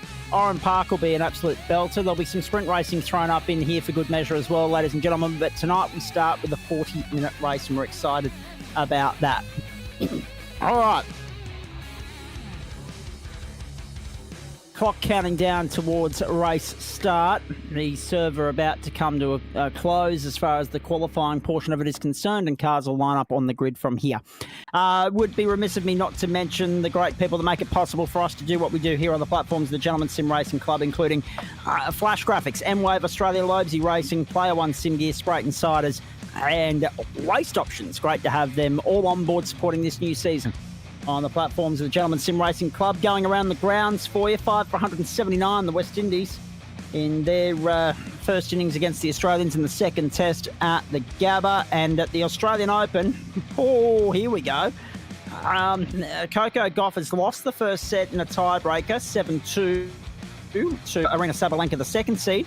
Holds the lead at the moment, 7-6, and it's 2-all on serve in the second set. So Coco, if she wants to win through to the final on Saturday night, must come from a set down to do so. All right.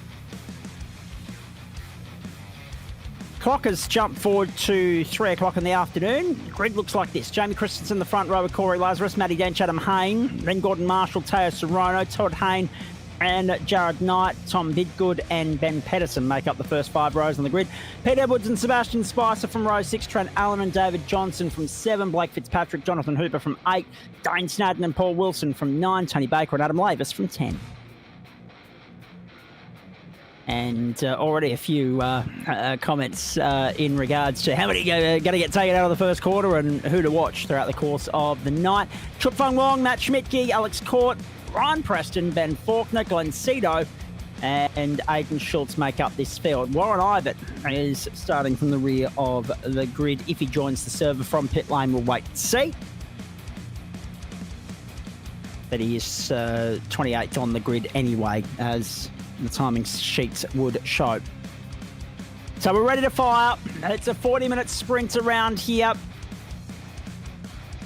we'll go somewhere in the vicinity of 24 laps or something like that. If memory serves, I'll do the numbers. I'll crunch the numbers properly once we get going here. Just trying to remember from last time out. My memory's just not computing at the moment.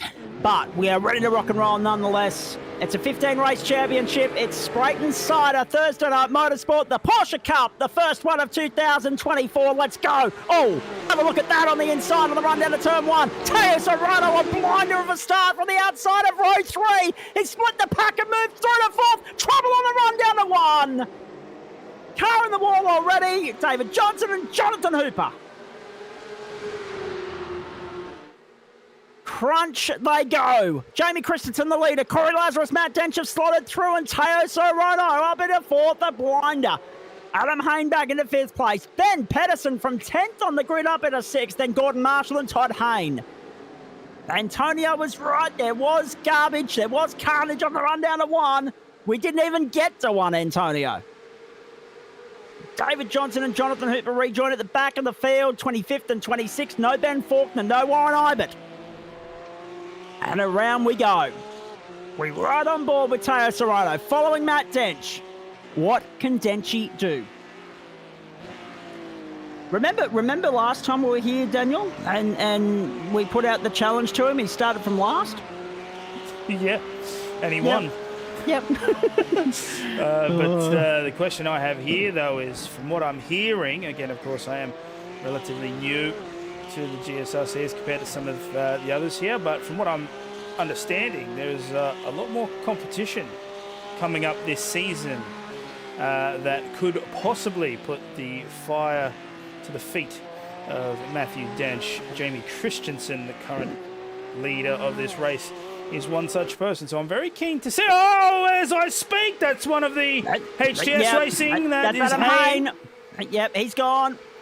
Haynes in trouble on the opening lap. Drops down outside the top 10, down into 13th. Christensen leads us across the line. Lazarus, Dench, Serrano, Pedersen, the top 5.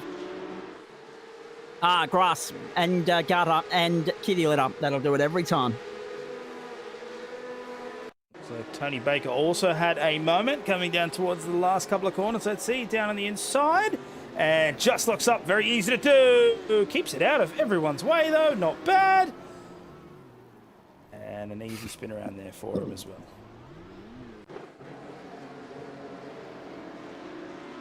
Now, as we develop through this race, I will try and find a camera angle of that first corner incident. It unfortunately didn't register anyone as crashing, so I'll figure out a way around it. I was going to say, I did see an off-track alert next to Jonathan Hooper's name, if that does help.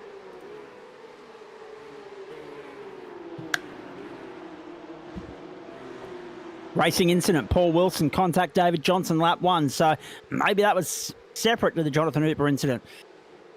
We'll have a look at it in due course. 3 minutes gone, 40 on the clock, 37 to go. Keep an eye on Jared Knight down in 11th place at the moment. Here's Jonathan Hooper. This was how it all blew up on lap 1. Oh, yeah, 4 into 2 don't go. 4 into 2 does not go. And this will be a squeeze job. There it is. Yep.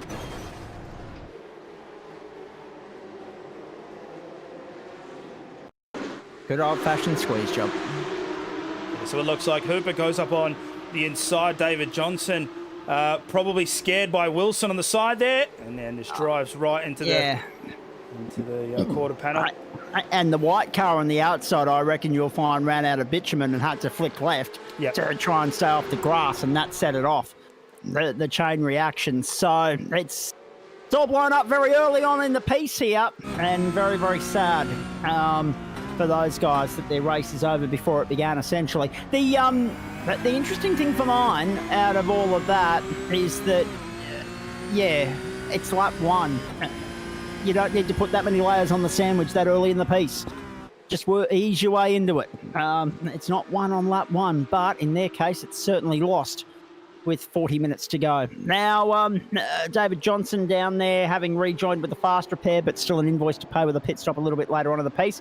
Aidan Schultz now on the tow rope going to pit lane.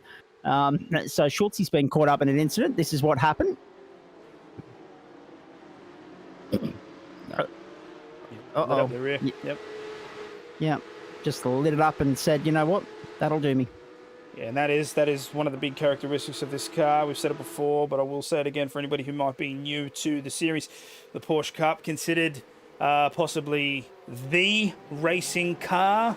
It definitely competes in most of the... It's the most supported series across the world. And there are no assists in the car. It is all up to the driver. And unfortunately, that does mean that you don't have TC. Your TC is how well you can modulate that right foot. And so it's very easy to light up these rear tyres. And unfortunately, that is exactly what Aiden Schultz did. Just went round the corner a little bit too heavy and lost the rear end. So he has dropped down to 26, which is, for all intents and purposes, last with the current grid, as Ben Faulkner and Warren Ibbott did not take the race.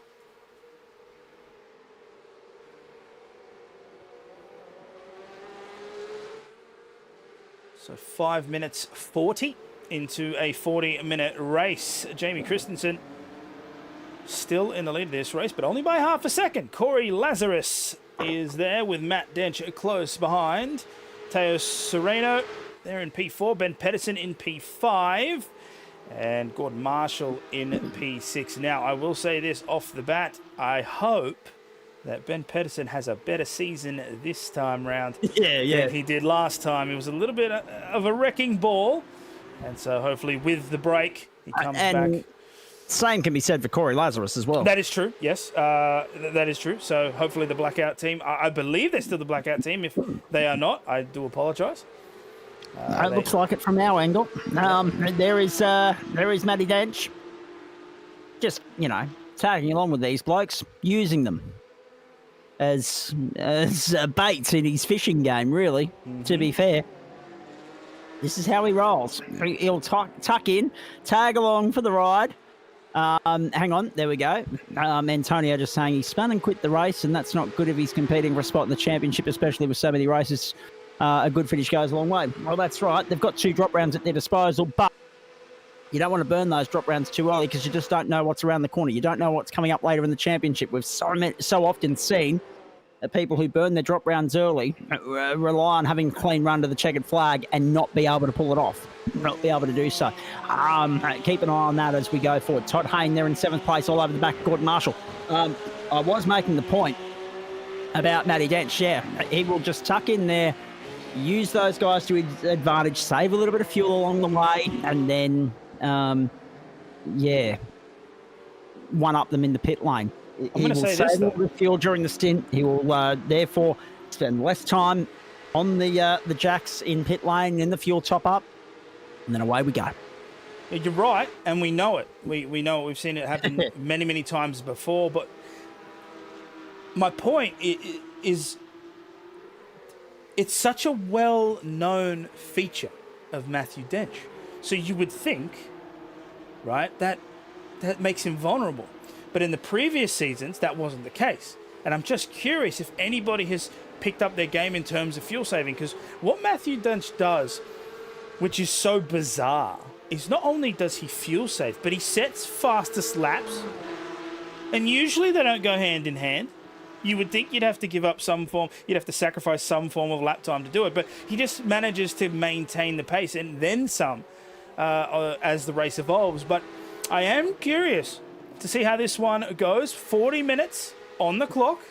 So Matthew Dench there in P3, as you said, using the cars ahead, getting that fuel save, but I wonder if he'll be able to walk away with it like he did last season, or if there will be some more challenge this time by. I reckon there'll definitely be some more challenge this time by, because Jamie Christensen's the unknown entity. We've already seen some very positive praise in his direction in the form of the comments coming in during our broadcast tonight. We appreciate that interaction, folks, via Facebook, Twitch and YouTube. Hope you're enjoying the coverage. Film to Thursday Night Motorsport for 2024. Another 39 where that came from throughout the course of the season. For those of you that are new to the GSRC, 4 10-week seasons.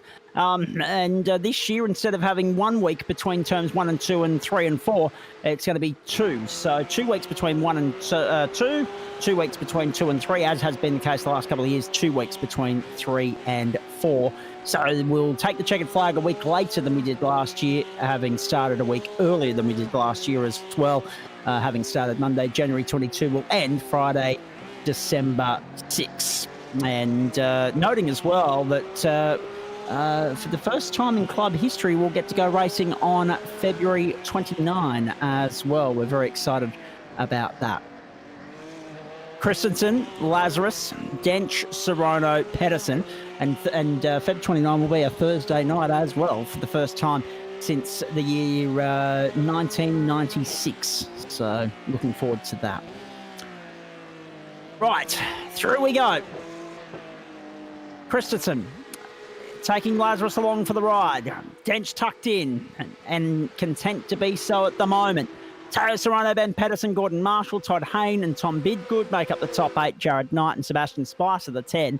We've already seen a little bit of pit lane activity in the form of Aiden Schultz, who's parked up and done for the night. Matt Schmidtke's back out of the race as well, although that looks somewhat untoward to me as to what's happened to Schmidtke, because there's nothing showing up on his pit lane transit numbers here on our timing screen, so it looks like it might have been a network issue, a network dropout. And David Johnson's been in pit lane for 4.5 minutes already. Top 4, as Antonio has suggested, have a very nice gap, but that's so often the case, isn't it? How many times do we see it, Daniel? Like time and time again, these front runners, be it GT3, be it GT4, or be it Porsche Cup racing, they make a habit of not engaging in battle too early in the piece, merely just pushing each other along and letting everybody else to battle for the minors. They leave everybody in the rearview mirror and clear out to an almost unassailable margin, and we're not even 12 minutes into the race here. So we're on lap 7. Looking at the numbers, 143, so let's round that up to 144. If I'm a gambling man, actually, I'm going to round it back to 1 minute. I'm going to round it up to 1 minute 45. It's just a little bit easier. So that's 2 laps every 3.5 minutes, which gives you 4 laps every 7 minutes. It's not a 42-minute race, but if that were the case, 6 4s are 24. So probably take 1 back from that at the very least, and we're looking at a 23-lap race tonight, maybe 22, because obviously we've got a pit lane transit to consider here at the Imola circuit, and pit lane along the Imola circuit is rather long. So, if I was a gambling man, I'd say we're going to get the 23 laps, but barely, and that's all right. Remembering that we can get back to the line at 39.58 and the white flag will wave and they'll get that extra lap in overtime. So Jamie Christensen is the leader. Lazarus, Dench, Sorono, 2, 3 and 4. Gap back to Pedersen and Marshall. Gap back to Bidgood and Knight. Gap back to Spicer. Gap back to Hayne and Edwards. Hayne is 12th. Now, one thing you'll notice on the totem pole there too, ladies and gentlemen, the yellow numbers, the yellow position numbers, 3, 4, 5, 6, the open split, the elite split. The white numbers with the yellow background are the open split, and Porsche TBC has the most participants tonight, ladies and gentlemen, or the second most participants, I should say, because these are the guys that haven't raced in the league before and have therefore not been given a class rank. So Dave Dench assures us that Matty's got it under control. We're of the same belief, mate. Don't worry about that. But yes, there are 10 drivers within the classification here that are yet to be given a class to race in throughout the course of the season. Those gradings will be assessed by Adam Lavis at the end of the night, and we'll have a bit more intel on that for you next week. But I would suggest that Christensen, Bidgood and Hayne will probably find themselves at least in the top split, the elite split. The open split, a little bit weak in number participation at the moment. Only the 5 of them tonight, but I suspect that there'll be a couple more, maybe Alex Court, David Johnson to join them. And we'll wait and see where the others are divided and conquered at. Jamie Christensen, Corey Lazarus, Matty Dench, and Teo Serrano. Status quo it has been since the start. This is lap 9 of what we anticipate will be a 23-lap race to get the Porsche season underway. So just to go back on what you were saying, as which Antonio also pointed out in the chat there, usually the front runners, they realise that it only is to their detriment if they fight this early on. You actually want to help each other because it's a win-win essentially across the board. And then what happens is the fuel strategy comes into play. So the leader, of course, has to think, because they're the one punching the hole through the air for everyone behind. So they're obviously at a disadvantage, but there's a mutual respect, which is they're not going to try and overtake me because they don't want to be in that position. So it's just a fast-paced chess match. Right now, these top 4 are doing a fantastic job. Another thing I'd like to point out is, are you able to see, Mr. Zach, Yes. the best lap times of each driver in front of you? And if so, could you please tell me what the top 2 best lap is? Yeah. So the best lap so far is Jamie Christensen with a 1 minute 43.499. And the second best lap is Corey Lazarus with a 1:43.504. 5 thousandths of a second in the difference there between those two. Just extraordinary. 5 thousandths of a second. Sorry, separating the fastest and second fastest lap times on the track so far in this race, which is extraordinary. However, never underestimate what M. Dench is up to, because I reckon there's some purple sector lap times coming the second he can buy some clear air here. And he's not in a position where he wants to buy that clear air just yet. Christensen doing a nice job of controlling this race, but Lazarus, Dench and Serrano are content to let him, do the heavy lifting, as we so often call it. And, so you're right. Incredibly tight at the top of the tree at the moment. Barest of margins separating first and second on the fastest lap totem pole at the moment. And that's important because, as we know, Daniel, fastest laps merit championship points, and every point makes a difference here. Yep, that's right. And yes, Antonio, there is a mandatory pit stop. I don't believe they'll take tyres, but they definitely do have to take fuel. So that is why we were referring to the fuel saving. It does come into effect in these races. And I also want to touch really quickly. We haven't forgotten about you, Dale Sharp. You mentioned his comment was, does Denchi have his work cut out for him, or is he playing the game and just going to pop out 6 seconds ahead? Hashtag Denchi doing Denchi things. And that's the thing. That's what we were talking about before. That's usually par for the course. We saw it all throughout the last season.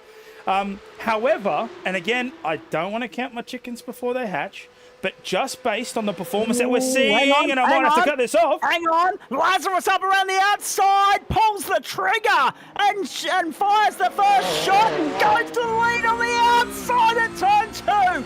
Put himself on the inside for 3 and covered off Jamie Christensen. The trigger has been pulled early here, and it's been pulled by Corey Lazarus. Christensen back to second, now under pressure from Dench. Lazarus now wants to lead this from the front. And Christensen has led him. But not without a fight. Have a look at this. He got the run up the main straight. He pulled to the outside. He went deep under brakes, knowing that he could pull it off. If he could hold the outside through, one would be on the inside for 2. Beautifully done. It was a fantastic move there from Corey. He just saw that there was an opportunity present and he decided to take it. I'm not too sure when that pit window is going to open, but surely it's got to be close for Corey to think that that was the right move. So Christensen moves into P2. Matthew Dench makes sure to stick to the back of that Porsche, and Teo Serrano also in that pack. 6.9 seconds down to P5. Gordon Marshall must be thinking, what the hell is in those cars? Exactly. Just away with it. But Corey Lazarus, excellent move, just to reiterate. And Antonio's correct, Corey is pulling away some. He is. The problem is that obviously comes with fuel usage. And I thought Matthew Dench was going in, but no, just playing the mind games. Just playing the mind games. Yep, playing everybody. He's got the fiddle working tonight. There's no doubt about that. We are merely puppets. There's when it comes to the Matthew Dench show. He will pull the strings for us. Now, Lazarus, Christensen, Dench, and Sorono want to come back to a couple of the comments that have been made here. Are we still fuel saving, Dylan Shepherd? Apparently, yes, we are. Don't blame me. I have nothing to do with it. However, an inch is as good as a mile here at the moment. Great to see Alex Court having another crack in a Porsche GT3 Cup car. We saw what he did the other night in GT3 AM. Great also to have Dale Sharp tuning in, of course, and congratulations to Dale. I mentioned it. I know I mentioned it on Monday night, but I want to mention it again. Sharpie's, of course, now part of the furniture at the Oz E-Races stable with Nick Fodiatis, Paul Wood, Gary Cousins, Trent Lavis, Adam Lavis, Joe Baldwin, Pete Matson, etc., etc., etc. The list goes on. So that team expands with the recruitment of Dale Sharp in the off-season, so well done to him. Yes, John Merritt, I agree. Wish we weren't. Just flat-out racing would be good. I'm sure everybody would enjoy that. That'd really separate the men from the boys, wouldn't it, in some respects? But in saying that as well, Daniel, there's a fine art to be respected here and applauded with those that can do apply their trade with this fuel-saving caper, because there is a clear, distinct gap between those that can do it efficiently and those that, are still trying to work out the formula and exactly how Dench plies his trade. And I'm not sure if Dench will ever give away the secret fully, but that's for us to him to know and us to find out. Benny Faulkner, he's finally got some competition. Yeah, exactly. No, you're right. Benny's the bottom part of Benny's comment there actually is a good point. He was in the server. He's still showing as 28th on my monitor at the moment. Shame he couldn't do the race tonight, but he's looking forward to the next one. And that again, there's a guy that we'll keep an eye on when he does join the server. But that again highlights what I was saying earlier. We've got drop rounds at our disposal. Unfortunately, Benny's burnt one before he got going. I've only ever seen it work for one guy. Daniel Correa in the history of the Gentleman Sim Racing Club. Burn your drop rounds at the start and come back and win the championship. Have a guess who it was. Oh, I'm not a gambling man, but I'm going to put the mortgage on Matthew Dench. I'm not a gambling man, but I'm going to put the mortgage on Matthew Dench. That's the quote of the season thus far. And you're right, and it was in GT4. When it was in the entree slot in the 25-minute race format on a Monday night leading into GT3. So just before you joined us on the platforms of the Gentleman Sim Racing Club, just part of an extraordinary season for him in 2023. No, unfortunately, you can't make it to 38, Antonio. I think your fuel tank will run out by then. And just on that point, I could be wrong here. I might have to get Lavis to correct me if I am, but I believe there was a proposition made for the Porsche Cup because, just like John Merritt said, and Dylan Shepherd also earlier on, is that people were bringing up the concern, which is fuel saving. It's anti-competition. It's not in the spirit of racing. The problem was for the alternative was to enforce a tire change, in the race. But iRacing doesn't have anything set up in it to do that as a check. And so for that to occur in league racing, what would happen is there'd have to be more volunteers. Everybody would have to play the honor rule, and then there would have to be stewards that go and check and make sure that everybody's up on the jacks and so on and so forth. So there was a vote put forth, and people decided to not go down that route and to maintain the fuel. Now, they may have, and by they I mean Adam, he may have adjusted the amount of fuel so that you might be able to go longer. I'm not too sure. But in any case, I do believe, I think it's 45% fuel limitation for the Porsche Cup Series. So there is definitely a stop to be had. But I think, from what I'm seeing here with all the newcomers and some of the performance that we're seeing at the moment, I don't think Matt Dench is the only one that can do it anymore. I think we're going to see other people pull that trick. And he might have some serious competition on his hands. I will say this, though. It is 23 minutes and 55 seconds on the clock, and what was once a tight pack of four has now turned into one man on his lonesome and another three cars. Corey Lazarus, 1.9 seconds down the road. Either he knows something that we don't, as I believe that's Jamie Christensen into the pit lane. It is. And the first shots have been fired on that side of the ledger as well. So often we talk about, Corey's almost 2 seconds ahead of the pack. Watch Dench try and reel that in now that he's got clear air because he's been released by Christensen coming into pit lane. And exactly how much more fuel's Denchi been able to save whilst also maintaining the pace in the process as well. Last time around, Lazarus, a 42.988 compared to everybody else in the 43s. Does that come with a little bit of an invoice later in the piece? We'll find out. Lazarus, Dench, Sorono, the top three. So this is where it gets interesting now because obviously the first shot was fired by Corey Lazarus pulling the trigger and saying, look, I'm sick of playing follow the leader here. I want to lead from the front.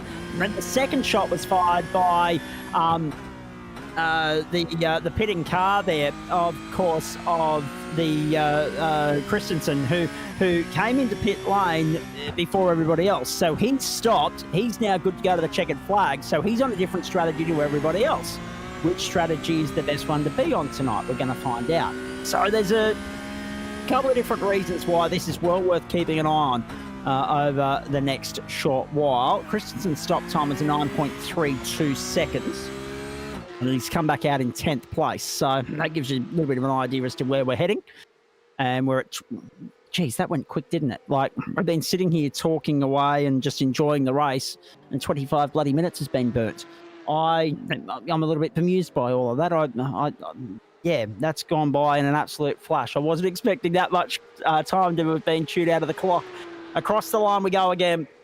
The end of lap 15 and Corey Lazarus. We've got about 8 laps to go here. 14 minutes. Oh, look at the lap there. 1:42.810 for Matt Dench. First lap in clear air. And he's taken a couple of tenths out of Corey Lazarus that time around. Lazarus a 1:43.023 compared to Dench's 1:42.8. So he's got the purple box secured. Now he's got to go out in pursuit of the race win. But how does he do that while also overcoming the 1.7 second deficit?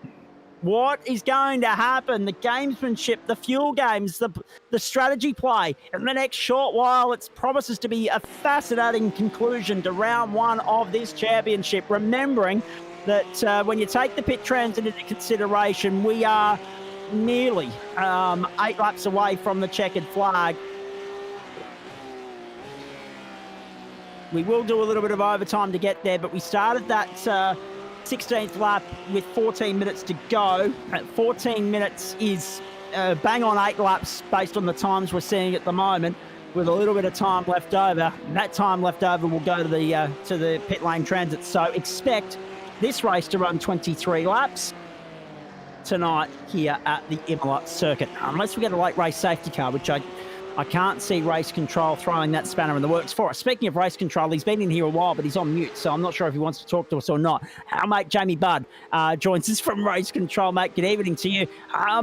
Race Control's been busy the last couple of nights. Oh, it definitely has. Unfortunately for me, Monday night was actually quite easy. You guys obviously did Super 3, so that was quite easy. And then, Josh had a bit of a fun one last night. V's a little bit earlier was a little bit messy, but what can we expect first round at Bathurst? Exactly. Hey, quickly, just jumping in here. Corey Lazarus to pit lane. Gordon Marshall's gone in with him. Lazarus is in the box at the moment, has been stationary for 8.95 seconds. He's faster than Christensen through pit lane, so we'll wait and see if he can get back out in front of Christensen or not. Here goes Christensen, released by the pitting cars of Wilson and also Lavis, and Lazarus has come back out. Well clear of Jamie Christensen, 4 seconds in fact clear of Christensen. That's an enormous win to Corey Lazarus. Oh boy, and Dench is live at the mark for the fastest lap of the race as well, 1:42.731. It is all happening here on a Thursday night, and we've got 11 and a half minutes to go. Did you adjudicate Formula V as well, Jamie? Yes, I did. Oh, and how'd you find that, please? I think chucking round one at Bathurst is always going to be a recipe for some chaos. But to be fair, there was a bunch of new people, and well done to whoever scheduled that, by the way. Sorry. Well done to whoever scheduled that. I loved it. Oh, I saw the first thing up, and they're like, "Oh, you're doing V's again?" I'm like, "Yeah, mad." And then I saw the first round and went, don't know who organised that. That's a bit of chaos. No, but it's good. Really keen to be back in the seat. yeah, long break, and yeah, happy just to be back. And you know, look at the race we get. Look at the race we've been having now. Look at the boys at the top, and I think Denchi's got some competition this season. Well, we say that now. We'll wait and see how it pans out after the pit stops. We'll wait and see. Accelerator comes to pit lane, and Dench has gone on for lap 18. Lap 18 in an opening stint for Matt Dench. It's and insane. He's still moving the margin. Yep. 142.5. Yeah, a 42.5. Faster than anybody on the racetrack. The only other car in the 42s barely is the Lazarus, a 142.988. And yep. What happened to James Christensen? He's gone. Jamie Christensen's gone. He's down in 6th place now, out of the fight. This is extraordinary what's unfolding here. And Matt Dench, 142.507, half a second faster than anyone else on the racetrack, and with time up his sleeve to play with. This is madness. It is actually. Pit lane transit's going to be fun. It is. When he gets there, and he's going to be the last one to come to pit lane as well. Tommy Bidgood under pressure here from Ben Pedersen, Gordon Marshall, Adam Hayne as well. They're all following Jared Knight. Knight's the big winner in all that, up 3 spots throughout the course of this race, up into position number 5. 3 positions seems to be the common denominator. 3 gained for Sorono, Knight, Bidgood and Pedersen. 3 lost for Christensen, Marshall and Hayne, and that's within the top 10. Lazarus remains where he started in 2nd, but that's subject to change depending upon how long Matty Dench is stationary for. And the longer he goes, the less fuel he's going to have to take to get himself to the checkered flag, theoretically.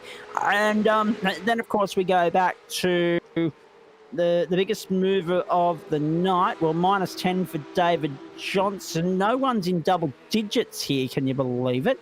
5 appears to be the best. 5 gained for Paul Wilson, who's now in the elite split as well. It's important to note. Dench in pits. Here we go. All right, here we go. We're about to get the answer to the question we've been waiting for.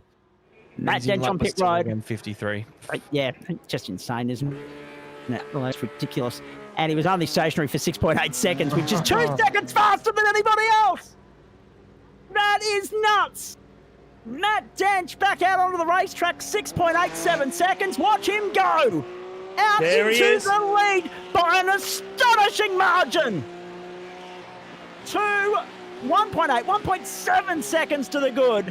Matt Dench, take a bow yet again.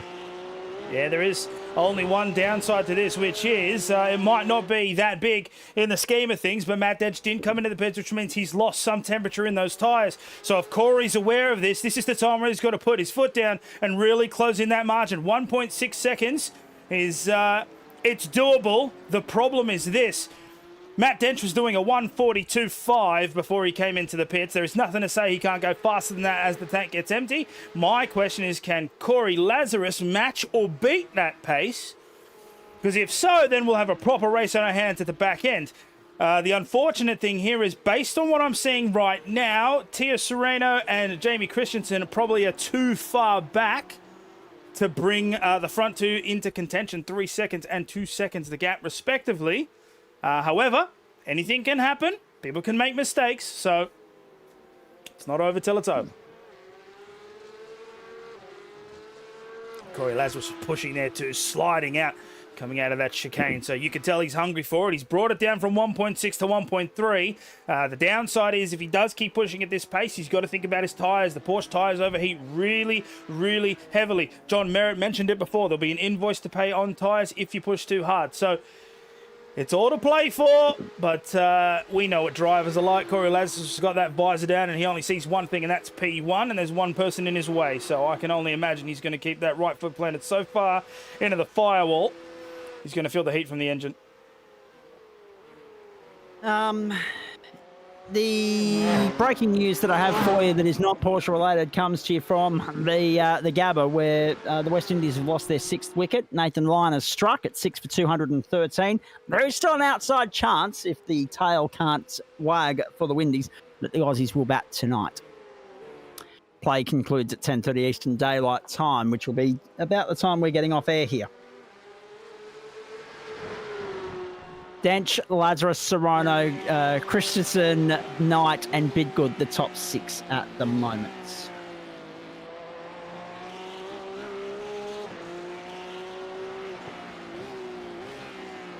time you think someone's going to bring it to Matthew Dench, he just like, just clicks the notch one. Just one.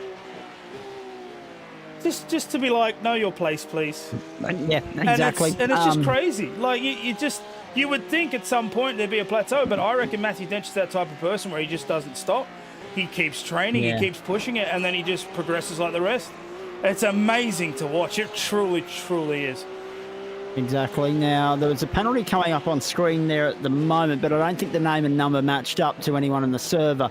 I think it was car 15, which is actually Adam Hayne. Yes, it is. So I don't know what the penalty was for, but Adam Hayne has copped a penalty, an invoice from Race Control. Since Race Control's here, you may as well tell me what I've missed, Jamie. Oh, there was just a little bit of contact into the second to last corner. They were bumping uglies, and 15 was the instigator, and he self-penalised himself by spinning. So it was caught into Race Control. So I was just putting it in there to make sure that everybody was aware that it has been looked at. Excellent.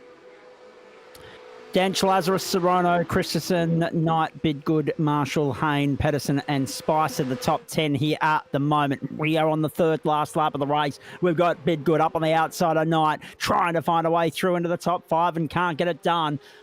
Knight doing a beautiful job of defending his position in the top 5 here at the moment. A little bit of a lock up there from Gordon Marshall coming through turn 2 and 3, but he's got away with it and he holds on to 8th for the moment. So I can't see any reason why Christensen, Bidgood and Hayne won't be bumped into the elite split at the end of the night, given what we've seen so far. Of course, remembering that all those red backgrounds with white position numbers are the to be determined, to be classified drivers. Whoa, Knight up around the outside, defending for dear life here. Bidgood forcing the issue with Knight. Knight holding sway for the moment. That is fantastic. Dench has a 1.3 second advantage on Lazarus. Serrano is defending Christensen in the battle for third. Knight and Bidgood the closest battle on the racetrack. And we have 2 laps to go at the line for Matt Dench. 2 laps to go.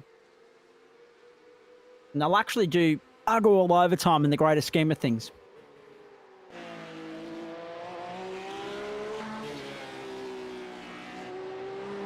So look at that time there. It is coming down. 1.1. It was at 1.6. Then it came to 1.3. Now it's 1.1. So Lazarus is closing the gap. Does he have enough time to do so? Meanwhile, what you're seeing is Bidgood tries to go down the inside. There's a squeeze there from Jared Knight. How's the wall? Jeez. Ask Barrichello. Yep, exactly. Yeah, exactly. Down the outside goes Bidgood to try and get Knight through the chicane and does so. Great move. Bidgood beautifully executed on the inside. We saw that move earlier in the night as Lazarus took the lead of the race. Knight wants to fight back down on the inside, going into the chicane at the end of the back straight, around the outside to hang tough, to put himself on the inside and maybe get a bump through from his teammate Todd Hayne. And have a look at Christensen. Up ahead of them, fighting for third with Teo Serrano as well. We're watching the battle for fifth. We can barely take our eyes off this, and Bidgood up around the outside. Knight down the inside. Knight holds on for the moment, but now has to yield because Bidgood's got the inside running for the next corner. Job done. It took him half a lap, but Bidgood got there, and that is some of the cleanest and most exhilarating Porsche Cup racing you've seen in a very long time.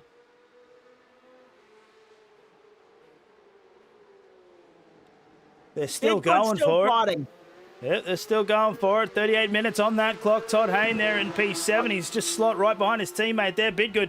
Like you said, Zach, amazing defending going through the last couple of corners. He's leading the pack as they come into the last couple. The only problem is the slipstream is powerful, and he's got to contend with 2 HTS racing cars, not just one.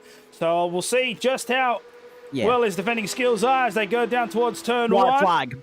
White flag, last lap. Let's go. Oh, look at the exit, though. Jeez, Barney he really doing had a his go. job. Yes, he is. What a surprise. Well done, Barney. 2 from 2 tonight. He was also on deck at Mount Panorama. Good boy.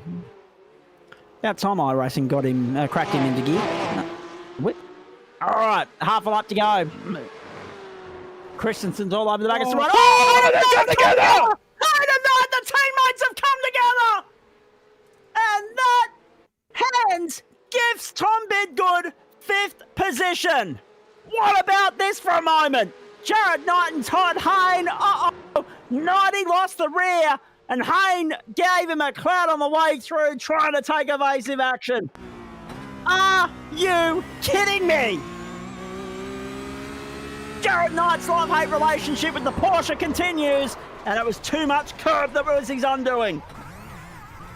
Wow. Wow. That is madness. And unfortunately, At that's the both front, given them however, drive-throughs. boys, I'll come back to you, Jamie. At the front, though, the more things change, the more they stay the same. The master and the apprentices. Matt Dench does it again and schools the competition, not without a stiff fight. But the king of the GSRC, the 8-time champion, prevails yet again, wins the opening round of Spreyton Cider Porsche Cup from the Imola circuit in Italy, the opening instalment of Thursday Night Motorsport in 2024. He is the puppeteer, and we are mere minions just watching what he does. It is extraordinary to be in his presence on a Thursday night, let alone a Monday night. Have a look at this. Got a Marshall. Oh, they come together. Oh, they've come together. Catches a slide. He's done it. Oh, wow. Dane Snadden now. How did he catch that? It's going to cost him. Dane Snadden's going to sweep around the outside. Jared Knight went into pit lane, unfortunately, so that comes back to what Jamie wanted to tell us a moment ago. I'm going to come back to the finishing order in just a moment. Just carnage and madness in that final few stages there, ladies and gentlemen. But Jamie, let's go to you. The incident between the two teammates, what was the fallout? Yeah, unfortunately, it was exactly the way you described it. But those are both of those 4Xs put them at the 17X limit. So, oh, no. Yeah, it was a bit of a double whammy there. Both get knocked out on the last lap, and they've got to take drive-through time. So, very unfortunate for the teammates. Yeah. The cruelest of double whammies to end the night, and it had been a relatively good run from both of them. I'll get back to the results sheet in just a moment. Just a bit of breaking news from Melbourne Park. Arena Sabalenka is through. 1 hour, 42 minutes. She's accounted for Coco Gauff 7.664. The second of the women's semi-finals will be underway before we get off air here. It will pit, of course, Yastremska, the Ukrainian, up against Zhang of China. The qualifier up against the 12th seed. You'll be able to watch it on Nine's Wide World of Sports. And at the Gabba, where the West Indies are playing Australia in the second test match, day one about 43 minutes away from conclusion. The West Indies are 6 for 218, and Mitchell Stark has got the brand new pink kookaburra in hand for the final 10 overs of the day's play. Right, there are the results from here. 15-second penalty for Gordon Marshall for no racing room on Pete Edwards on the final lap, so Marshall's going to drop down the order as well. So now that we can make sense of all of this, with that bit of information in mind, we can tell you that Gordon's going to drop down. Oh, geez, it's going to be a significant drop too. He's going to drop down to 17th behind Todd Hayne there, with 15 seconds added to his race time. Well done to Matty Dench, just impeccable. 1.7 seconds to the good. It was 6 seconds then back to Teo Serrano, who edged out Jamie Christensen. It was only 0.23 of a second between those two. Tom Bidgood, Ben Pedersen, Sebastian Spicer, and Adam Hayne, Dane Snadden, Gordon Marshall, Trent Allen, Paul Wilson. Adam Lavis was the best of the open split, home in 13th so far until we see how the rest of the field is divvied up. Blake Fitzpatrick, Alex Court, Pete Edwards, Todd Hayne, and then Chuk Fung Wong, Jared Knight back to 19th. Geez, that's costly. And Tony Baker. Over the page, Ryan Preston, Jonathan Hooper, Glenn Cito. Then Aiden, there's one name that we didn't mention all bloody race long. Tito, what the hell happened there? And then back to Aiden Schultz, Matt Schmidtke. David Johnson was an early retirement. Ben Faulkner, a non-starter, so too Warren Ibert. And it was a long night at the office for a few of those protagonists and contenders, no doubt about that. Tony Baker was, 3 and a bit laps down at the finish. but I think he jumped out of the server before the checkered flag, so he won't be classified. 90 will be the last of the classified finishers in 19th place. Okay, gentlemen. Once again, let me catch my breath. The voice box is a little bit dusty after all of that, I must admit. Formula V at the mountain and all the garbage that we've seen at the end of the Porsche race will do that to you. But what a way to warm up the vocal cords and get the new season underway. And if we get another 9 weeks of that, Thursday night Motorsport's going to be the hottest ticket in town this term. Yeah, definitely. I mean, when we saw this particular Porsche Cup race start, we flung the theories out there. Do the newcomers, give him a challenge. Does Corey Lazarus have what it takes? He's pushing harder. And then at least for round 1, it was the same as always. And Matthew Dench just decided to gap everyone. Admittedly, he did only win by 1 point. Let me get that up, because I don't want to screw this up. 1.7. So that is a small gap. It's large in the grand scheme of things, but it is a small gap. Sometimes we see this man win by 10, 12 seconds. So all said and done, it was still a cracking race, but they just have to work that little bit harder if they want to catch who we pleasantly refer to as the Dench Mark here at the GSRC. And he proved why yet again, didn't he? I mean, we're all a little bit worried. We're a little bit skeptical. We're just waiting to see how it's all going to play out. We should know better than to question him by this point, because he came out of the pits with a 1.3, 1.4 second advantage and held on to it rather nicely. Finished with the fastest lap of the race. And the last lap on the run home trying to better the 142.507 was a 142.570. So no harm, no foul there. And a very nice job from the number 1 as he goes out in pursuit of title number 9. Well, we're just waiting for some drivers to join us here. Although, actually, Adam Lavis is already in the house, our producer and director on a Monday night. I will have a chat to him at some point, because he picked up 2 second-place finishes in Formula V, and he'll also be able to explain to us exactly how the grading's going to work for all of those red drivers tonight, the Porsche TBC Cup, as they call themselves, as we wait to see where they're going to be placed for the rest of the season, be it in the open split or the elite split. But another solid run for Adam Lavis there. Blake Fitzpatrick is showing as an orange box on my screen, or a yellow box on my screen now, so that would mean that he's won the AM split tonight, not Adam Lavis. Yeah, it'll be interesting to see who else joins Adam and Blake in the open split there. We'll wait and see who else will join us in the green room for a chat here. But first cab off the rank, and rightly so, is the number 1. His name is Matty Dench. Denchy, I'll get to the Porsches in just a moment, but can we firstly just hop back a few hours and talk about your Chris Whittaker approach to Formula V, please? Doing one race and then buggering off? To be honest, I wasn't going to do any races, and it was Bathurst, so I was like, I don't really like the V, but Bathurst, so we'll jump in, do the first race, then we'll sneak off to do some practice in the Porsche Cup. It's like how's the best way to describe it? It's like the hit for a heroin addict, isn't it, Mount Panorama? If you like your heroin and Mount Panorama's as good as you can get, that's your hit. So everybody lined up, even if they're not a big Formula V person, for their dose tonight. Very nicely done. But you took to it like a duck to water, and I don't think any of us are surprised by that. And it was like GT3 of old, watching you and John Merritt go toe to toe. Oh, mate, behind the wheel of that V, it was like slow motion, like side by side overtakes. Actually, can we talk about your move of the night and probably season so far? That side-by-side run, basically from the exit of the cutting all the way over McPhillamy Park down through Skyline, the S's and the Dipper. Yeah, that was pretty exciting. Once I saw John was side by side coming towards the cutting to drop off the hill, I was just like, "Yep, righto, let's full commit for this." But yeah, I wasn't quite as daring on the late breaks down the hill. Indeed. In saying all of that, though, mate, let's turn our attention to where it belongs, and that is the Porsche, because you've got a fair bit of competition with you here this season.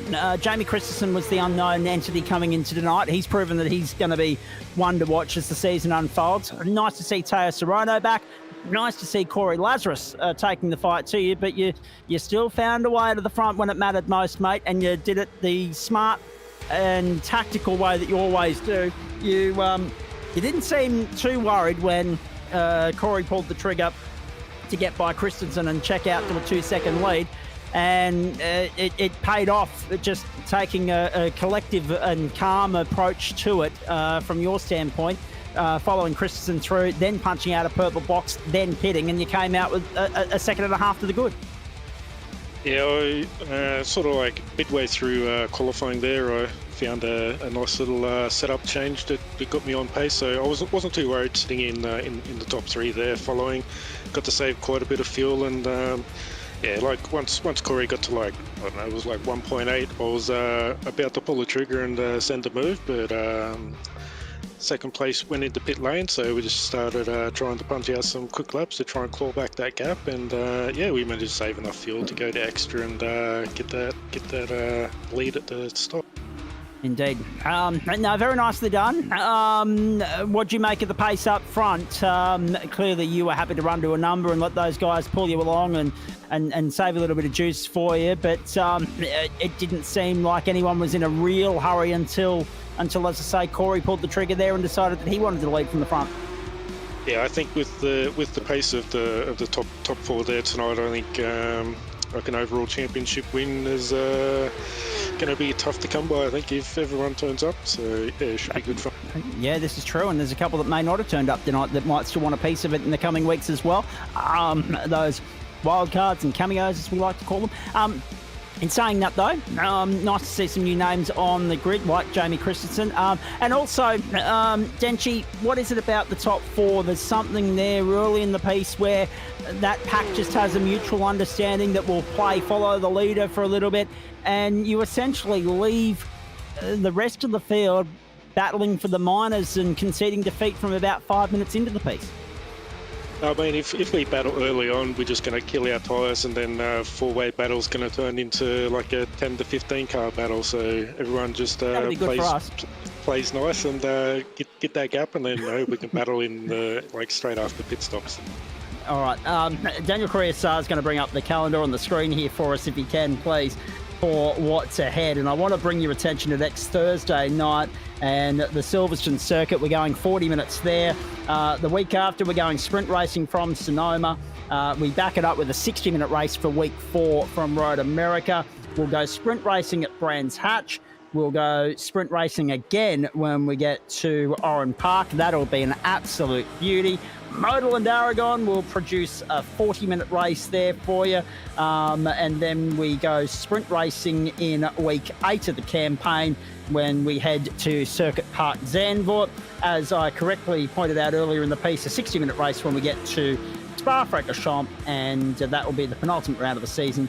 And the final round of the campaign takes us to Interlagos, which produced some terrific racing in the Toyota 86s last night, is my understanding, and that will be the super sprint format there, which will be an absolute belter. Denchi, your thoughts on that calendar? It's always an eclectic mix of Formula One circuits, new or old, NASCAR and IndyCar stalwarts, and of course a couple of British Touring Car Championship and Australian Touring Car Championship circuits and favourites thrown in for good measure. Yeah, I think next was that round 3 or Sonoma is going to be pretty tough. Not a big fan of the track, but Brands Hatch, I'll be definitely looking forward to that one for sure. Indeed. So any that you're going to intentionally not turn up for, Denchi, or not? Well, if these fast cars are going to turn up every round, then we'll throw our hat in the ring and be there as well. So. when you are the benchmark of the club, which is our term for benchmark for anyone that's new to the broadcast, but you probably already guessed that because we like playing on words, it's only fair that you do turn up to test these blokes and bring them along for the ride. And they can only, as we've said before, when someone like you is in the server, and this is not blowing smoke at all, Denchy, but when someone like you is in the server, these guys can only use you as I guess, incentive to improve and lift their game. Yeah, I think I was using them a little bit to improve my game for the first half of the race. So yeah, it's sort of a little bit of back and forth in that race, I think, for pace. All right, mate, very nicely done. What's next for you, please? It'll probably just be all those Formula cars running tomorrow night or something like that. Yes, Super Formula, the Japanese Super Formula cars, yeah. So, okay, we might throw a hat in that ring a little bit too. I was going to say, you haven't minded the odd dabble in open wheelers in the past? It's very few and far between those races, but they are pretty enjoyable. Indeed. All right, mate. We won't hold you up any longer because obviously it's only round one, so there's only so much we can dissect and discuss here at this point of the season, but we're excited about what's to come. Just quickly, the question was asked earlier in the piece about tyre wear. Obviously, we've already discussed fuel. That was very evident from the start that there was a little bit of fuel saving going on. But tyre wear, what was that like tonight, please? I think tyres were really good because, like, I got to save fuel, so, like, we weren't, or, like, I wasn't pushing all that hard early, but, like, keeps the tyres really good for the back half of the race. So, yeah, this time around it was quite all right. All right, mate, very nicely done. Thanks for rocking on up and doing what you do again on a Thursday night and keeping us on our toes and entertained. We've enjoyed it. Well done on the race win and look forward to seeing you next week. Yeah, thanks. Look forward to the next round. And we'll see him on Monday night as well. We're already very excited about that. I must admit, I'm bummed about the fact that I'll miss the Formula Vs next Thursday night. Porsche can be a little bit hit and miss around Silverstone, though, so I'm not going to complain too much about that. For those of you that are just joining the broadcast, I'll be heading off to cover for local radio the Ipswich Jets season launch, rugby league season getting underway very early here this year in Ipswich, so off to cover that next Thursday night. So an old experienced hand at the club in Liam Banks will be flying high in the anchor seat next Thursday night. Adam Lavis, Teo Serrano was here and he's shot through. I was going to have a chat to him, but he's gone. So that brings me to Adam Lavis. If I can bring you in, mate, just give me a quick synopsis of your night. Formula V, a box full of neutrals out of the final corner. Denied your race win there in race 2. You blew the engine up. Thankfully, it was a very quick repair, though, and you backed it up for another P2 in race 3. It wasn't blown up. It just I had to go to second because of the kerfuffle ahead, and then I wouldn't get back into third to get the run to the line. So just stayed neutral. But even if I got third, I think the other guy probably would have, because the start finish line was just a little bit too far away. I think he still would have hit me because he got a nice clean run, whereas mine was compromised a bit. But yeah, tonight's been probably the best night of the week. Before tonight, I'd done 4 races, and I'd been rear-ended 4 times. So yes, I was on 100% strike rate. But tonight, I think it was in the V's. I think in the second race. When the guys had the spin at the S's there, and I had to go on the brakes, and luckily I had it was Keamy was behind me, and Keamy was actually aware as well, and he broke, so the car behind me didn't just run into me because it didn't brake because of the guys at the front. So first time tonight I avoided one, and yeah, he got some good results. So decent night. Maybe first place in the open split. Don't know yet. Go find out if any of the red guys are joining us. But yeah, I'll do those calculations once I get the spreadsheet up. Well, I was going to say, Blake Fitzpatrick's showing as yellow on our screen at the moment. Me and Blake already knew. We were both in open, so we knew we were racing each other. Okay, so he's come through in 11th and you in 15th, is that right? No. Or am I not looking at the right timesheet? No, Blake was behind me. Okay. Can you bring up the results sheet that you've got on screen here, Daniel, just again, because the timing sheet can sometimes say the wrong thing. Yeah, there it is, 0.723. So I don't know why my timing screen's showing the wrong results sheet there, but that is the result sheet you need to know. I'm just having a look. Hang on, 57 and 51 and 56.78. Yeah, okay. Something's gone awry on my timing sheet, so don't worry too much about that. And there it is, the overall results sheet, 13th and 14th, and 57.499. And yeah, I don't know why he's showing in 11th. Has he been given a 5-second penalty or something? Is that? No. No. I don't know. Like, No, okay. as far as I know, everything is because that's like he only finished. He was right behind me, so that's where he finished. So Trent Allen's Trent Allen looks like he might be the wild card because he's only 2 spots up the road. So if his pace is open pace, then he's going to sweep that first place after Monday. Yeah. Now, just explain that for everybody at home that's new to the audience, mate, because obviously we've got quite a few red numbers tonight, red and white numbers, those that are yet to be. Slotted into a class here. Just explain to us the process. Right, so everyone who's black and gold, they've got their allocation based on their sort of it's a combination between their overall average from every season they've been in the series, and then also you use the previous season as a reference to see what their trend is, because obviously if their average is low but last season they smashed it, then obviously they're getting better, so they're probably better off to go on a top split and vice versa. So that's where everyone who's gold and black's already been allocated, because we know where they are. All the red people generally are people who haven't raced our GSRC Porsche Cup series since I believe season 4-ish was when I started taking data. And so if they haven't got any data points, then obviously we can't put them in straight away. So their data point is tonight. So we look at, once I get all the lap times and everything crunched onto the spreadsheet and work out where they are in effect to them, either Denchi or that Christensen guy, the guy that comes third, he looked like he has some speed. So we'll look at comparison to them, and then we sort of work out roughly where about sort of 50 to 60% mark of the field is, and I use that as sort of cut-off point, and then we sort of slot everyone in from there.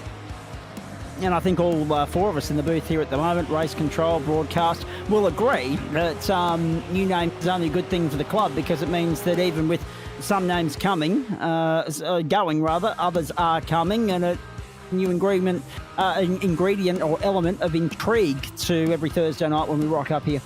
I was actually quietly excited about tonight, because they're all sort of the past sort of week and a half.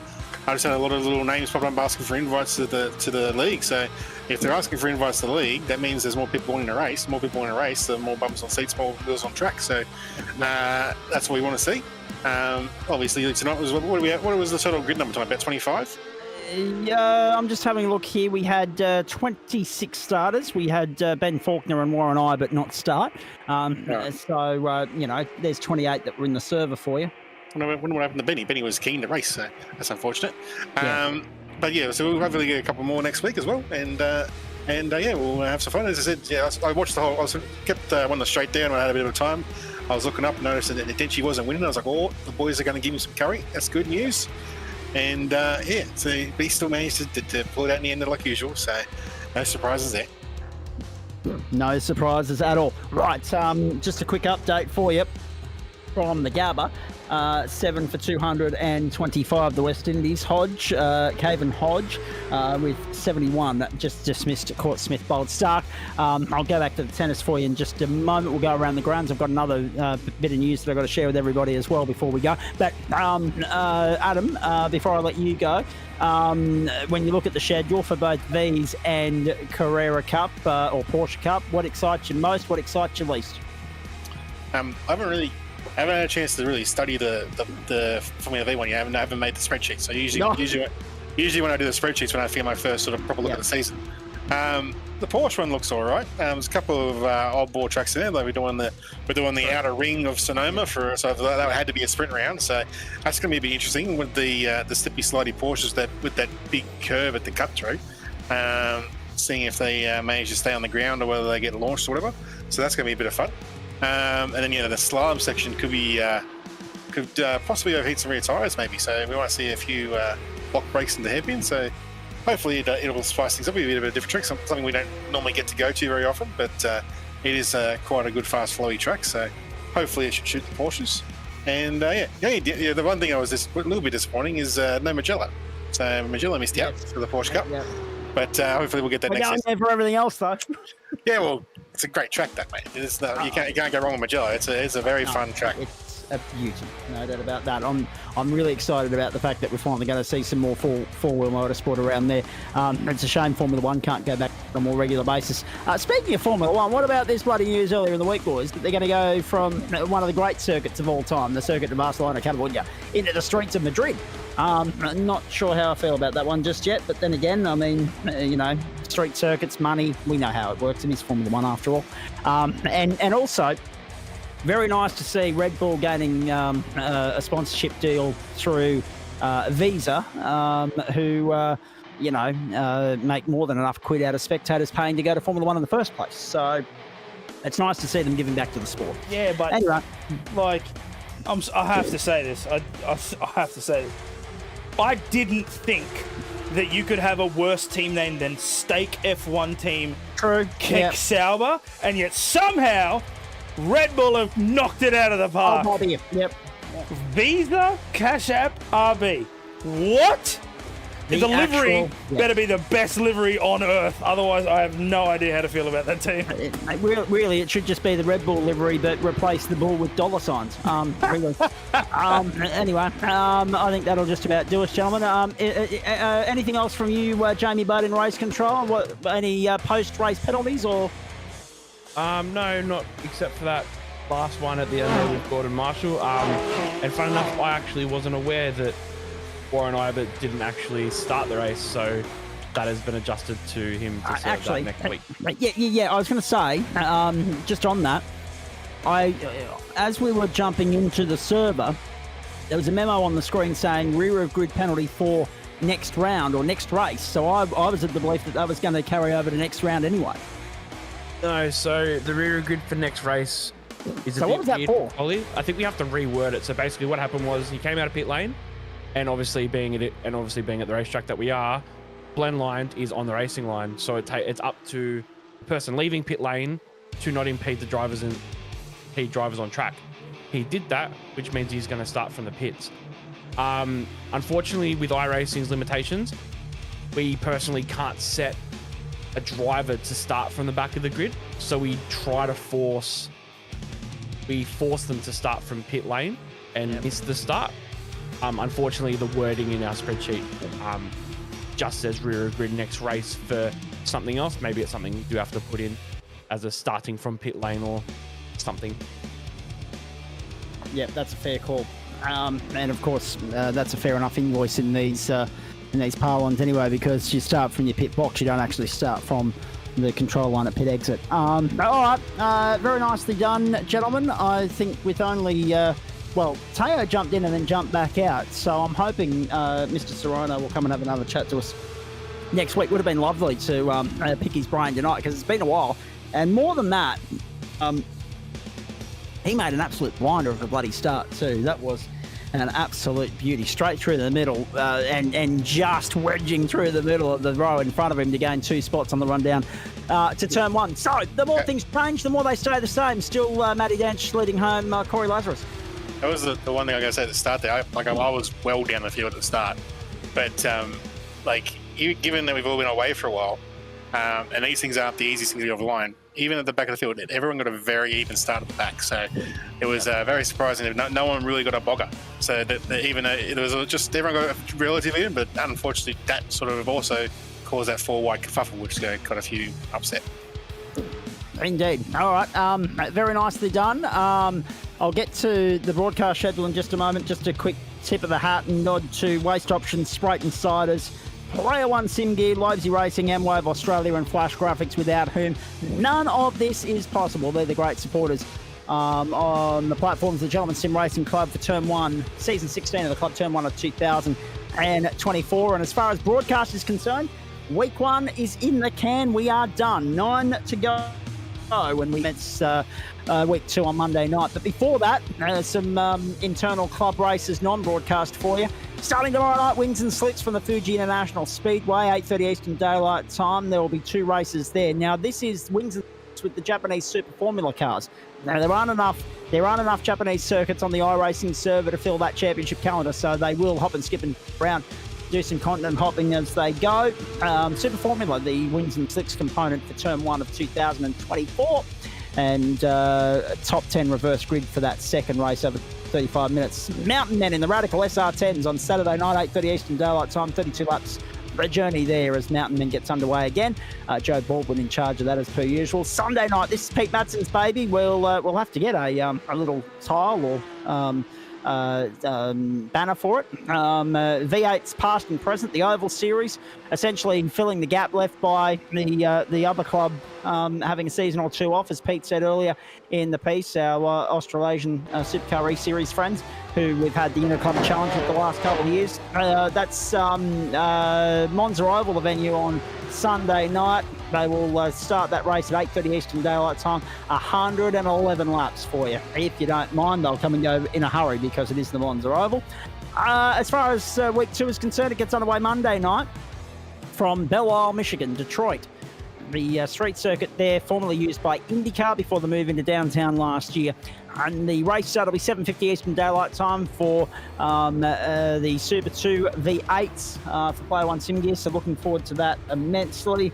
And that'll be a 25-minute sprint as per usual. Then we head off to Suzuka for a 60-minute instalment of GT3 on the back of sprint racing this week just gone. Leipzig Racing up and comers Tuesday night in the Toyota 86s from Interlagos. We'll get underway 7:45 Eastern Daylight Time. 10 minutes, 15 minutes and 25 minutes to the respective race lengths. And it's followed by the GT1 Civil War, the second round of that championship over 35 minutes from the Silverstone Circuit in England. And that one gets underway at 9:15 Eastern Daylight Time. Wednesday night, the Toyotas are off to Willow Springs. That will be worth the price of admission. Don't worry about that. For 2 races from 7:45 Eastern Daylight Time, followed at 9 p.m. Eastern Daylight Time by the second round of Orbic Australia GT4 from Sandown. And that's, of course, is a 2-race program, the first of their sprint rounds for the season. Top 10 reverse grid for that second race, of course. Thursday night, I won't be here. Liam Banks filling in for me as I attend the rugby league commitments up here in Ipswich. But yes, Formula V and Porsche Cup racing, thanks to Spreyton Siders. Thursday night Motorsport Week 2, Term 1, and Interlagos, the venue for Formula V. That'll be well worth it. I can't believe it. Can you believe that? What poor timing on my part. And then on to Silverstone Legacy for the second round of the Porsche Cup, and we're just about done here on the platforms. The Gentlemen Sim Racing Club, the West Indies, we've got 4 overs left in the day's play. We'll get them all in by the looks of it as well. Mitchell Stark got the pink kookaburra in hand. The West Indies are 7 for 242. At one point there, it didn't look like they'd bat past tee, but a good 6-wicket partnership has got them in some form of respectable contention here in second test. Weather is expected to play a part later in the piece as well. The knock-on effect of the cyclone that everybody's bracing for up in North Queensland. And I'll get to that in just a moment. The women's second semi-final at the Australian Open. Yastremska 3-2 on serve in the first set over Zhang of China. So that's the qualifier up against the 12th seed. The winner will play Arena Sabalenka on Saturday night, who got through against Coco Gauff earlier in straight sets, and she did that 7-6, 6-4. To our friends up in North Queensland, we know that the cyclone is making landfall tonight. Stay safe. We've got our fingers crossed for you that it's not terribly bad on the back of a cyclone at the start of the Christmas holiday period as well. They can't catch a break at the moment. If they had any luck, if they could buy luck, it's only been bad luck of late. They need some good fortune to come their way. I'm going to leave you tonight with some sad news, unfortunately, and it's news that many of us are still trying to process here in southeast Queensland, and it's news that I only was made aware of at about 6:30 this evening, and it is that former Track Attack Australia XL Cup champion and former Motorsport Australia Queensland Circuit Racing XL Cup champion Cameron Bartholomew has passed away at the far too young age of 28, a regular on the grid in these parts in Queensland slipped off in the early hours of this morning. He leaves behind family, wife and kids, or fiance and kids, I should say. It's a sad loss for not just the Bartholomew family, and our thoughts are with Ian and everybody there at this tremendously sad time, but it's also a big loss for the Queensland motorsport community because, as I say, this guy was a seriously good peddler in XL circles. You don't win 2 championships on either side of the fence, Track Attack or X3, without being a seriously good peddler. And having some good equipment under your belt. I'm not any the wiser as to the details regarding his passing or when his funeral service and send-off will be. But yeah, that is big news tonight that has taken the Queensland motorsport world by storm. There's no doubt about that. We are shocked. We are saddened that our mate is no longer with us. And on that note as well, it's been a week of it. I want to say condolences to friends and family of a friend of mine, Jules Cross in Cessnock, former publican of the Petons Hotel there that has for many years hosted official ceremonies regarding the Australian Postie Bike Grand Prix. That's how I've come to know Jules over the years. He hasn't been based in Cessnock for quite a while. He moved up to the Lower Hunter, but he passed away at only 36 recently. They farewelled him in Cessnock today. I couldn't be there, obviously, as much as I would have liked to be. So that's really sad. Far too young again. And our thoughts also with Rachel Sorrigan and her family, speaking of the XL paddock, because her father, John, passed away earlier this week as well. So it's been a really tough week, both sides of the tweet, for some friends very near and dear to me and some motorsport contacts of mine up here in Queensland in particular. And it's been a really rough January, but we hope that we've brought some enjoyment to you in amongst all the gloomy, dreary news that we've just delivered at the end there through Thursday Night Motorsport and the opening instalment of it for 2024. On behalf of Daniel Correa-Sarr and the entire broadcast commentary and production team here, I'm Zach Caven bidding you a very good night. Have a safe, happy and enjoyable Australia Day long weekend, ladies and gentlemen. Plenty to see and do, of course. The Australia-South Africa Women's T20 International Series gets underway. The Australia-West Indies Test match continues. The Australian Open comes to an end. And, of course, there's a few Aussies and Kiwis to cheer on in the Rolex 24 at Daytona as the real-world motorsport season kicks into full swing. And there's a whole heap of other sport on to enjoy as well. So we leave you with that sad news. We leave you on the back of a great night of racing with our thoughts and prayers going out to both the Sorrigan and Bartholomew families at this point in time. And we look forward to your company again for week 2 of Term 1, which gets underway on Monday night from 7:45 Eastern Daylight Time. Until then, have a great evening, everybody. Bye for now.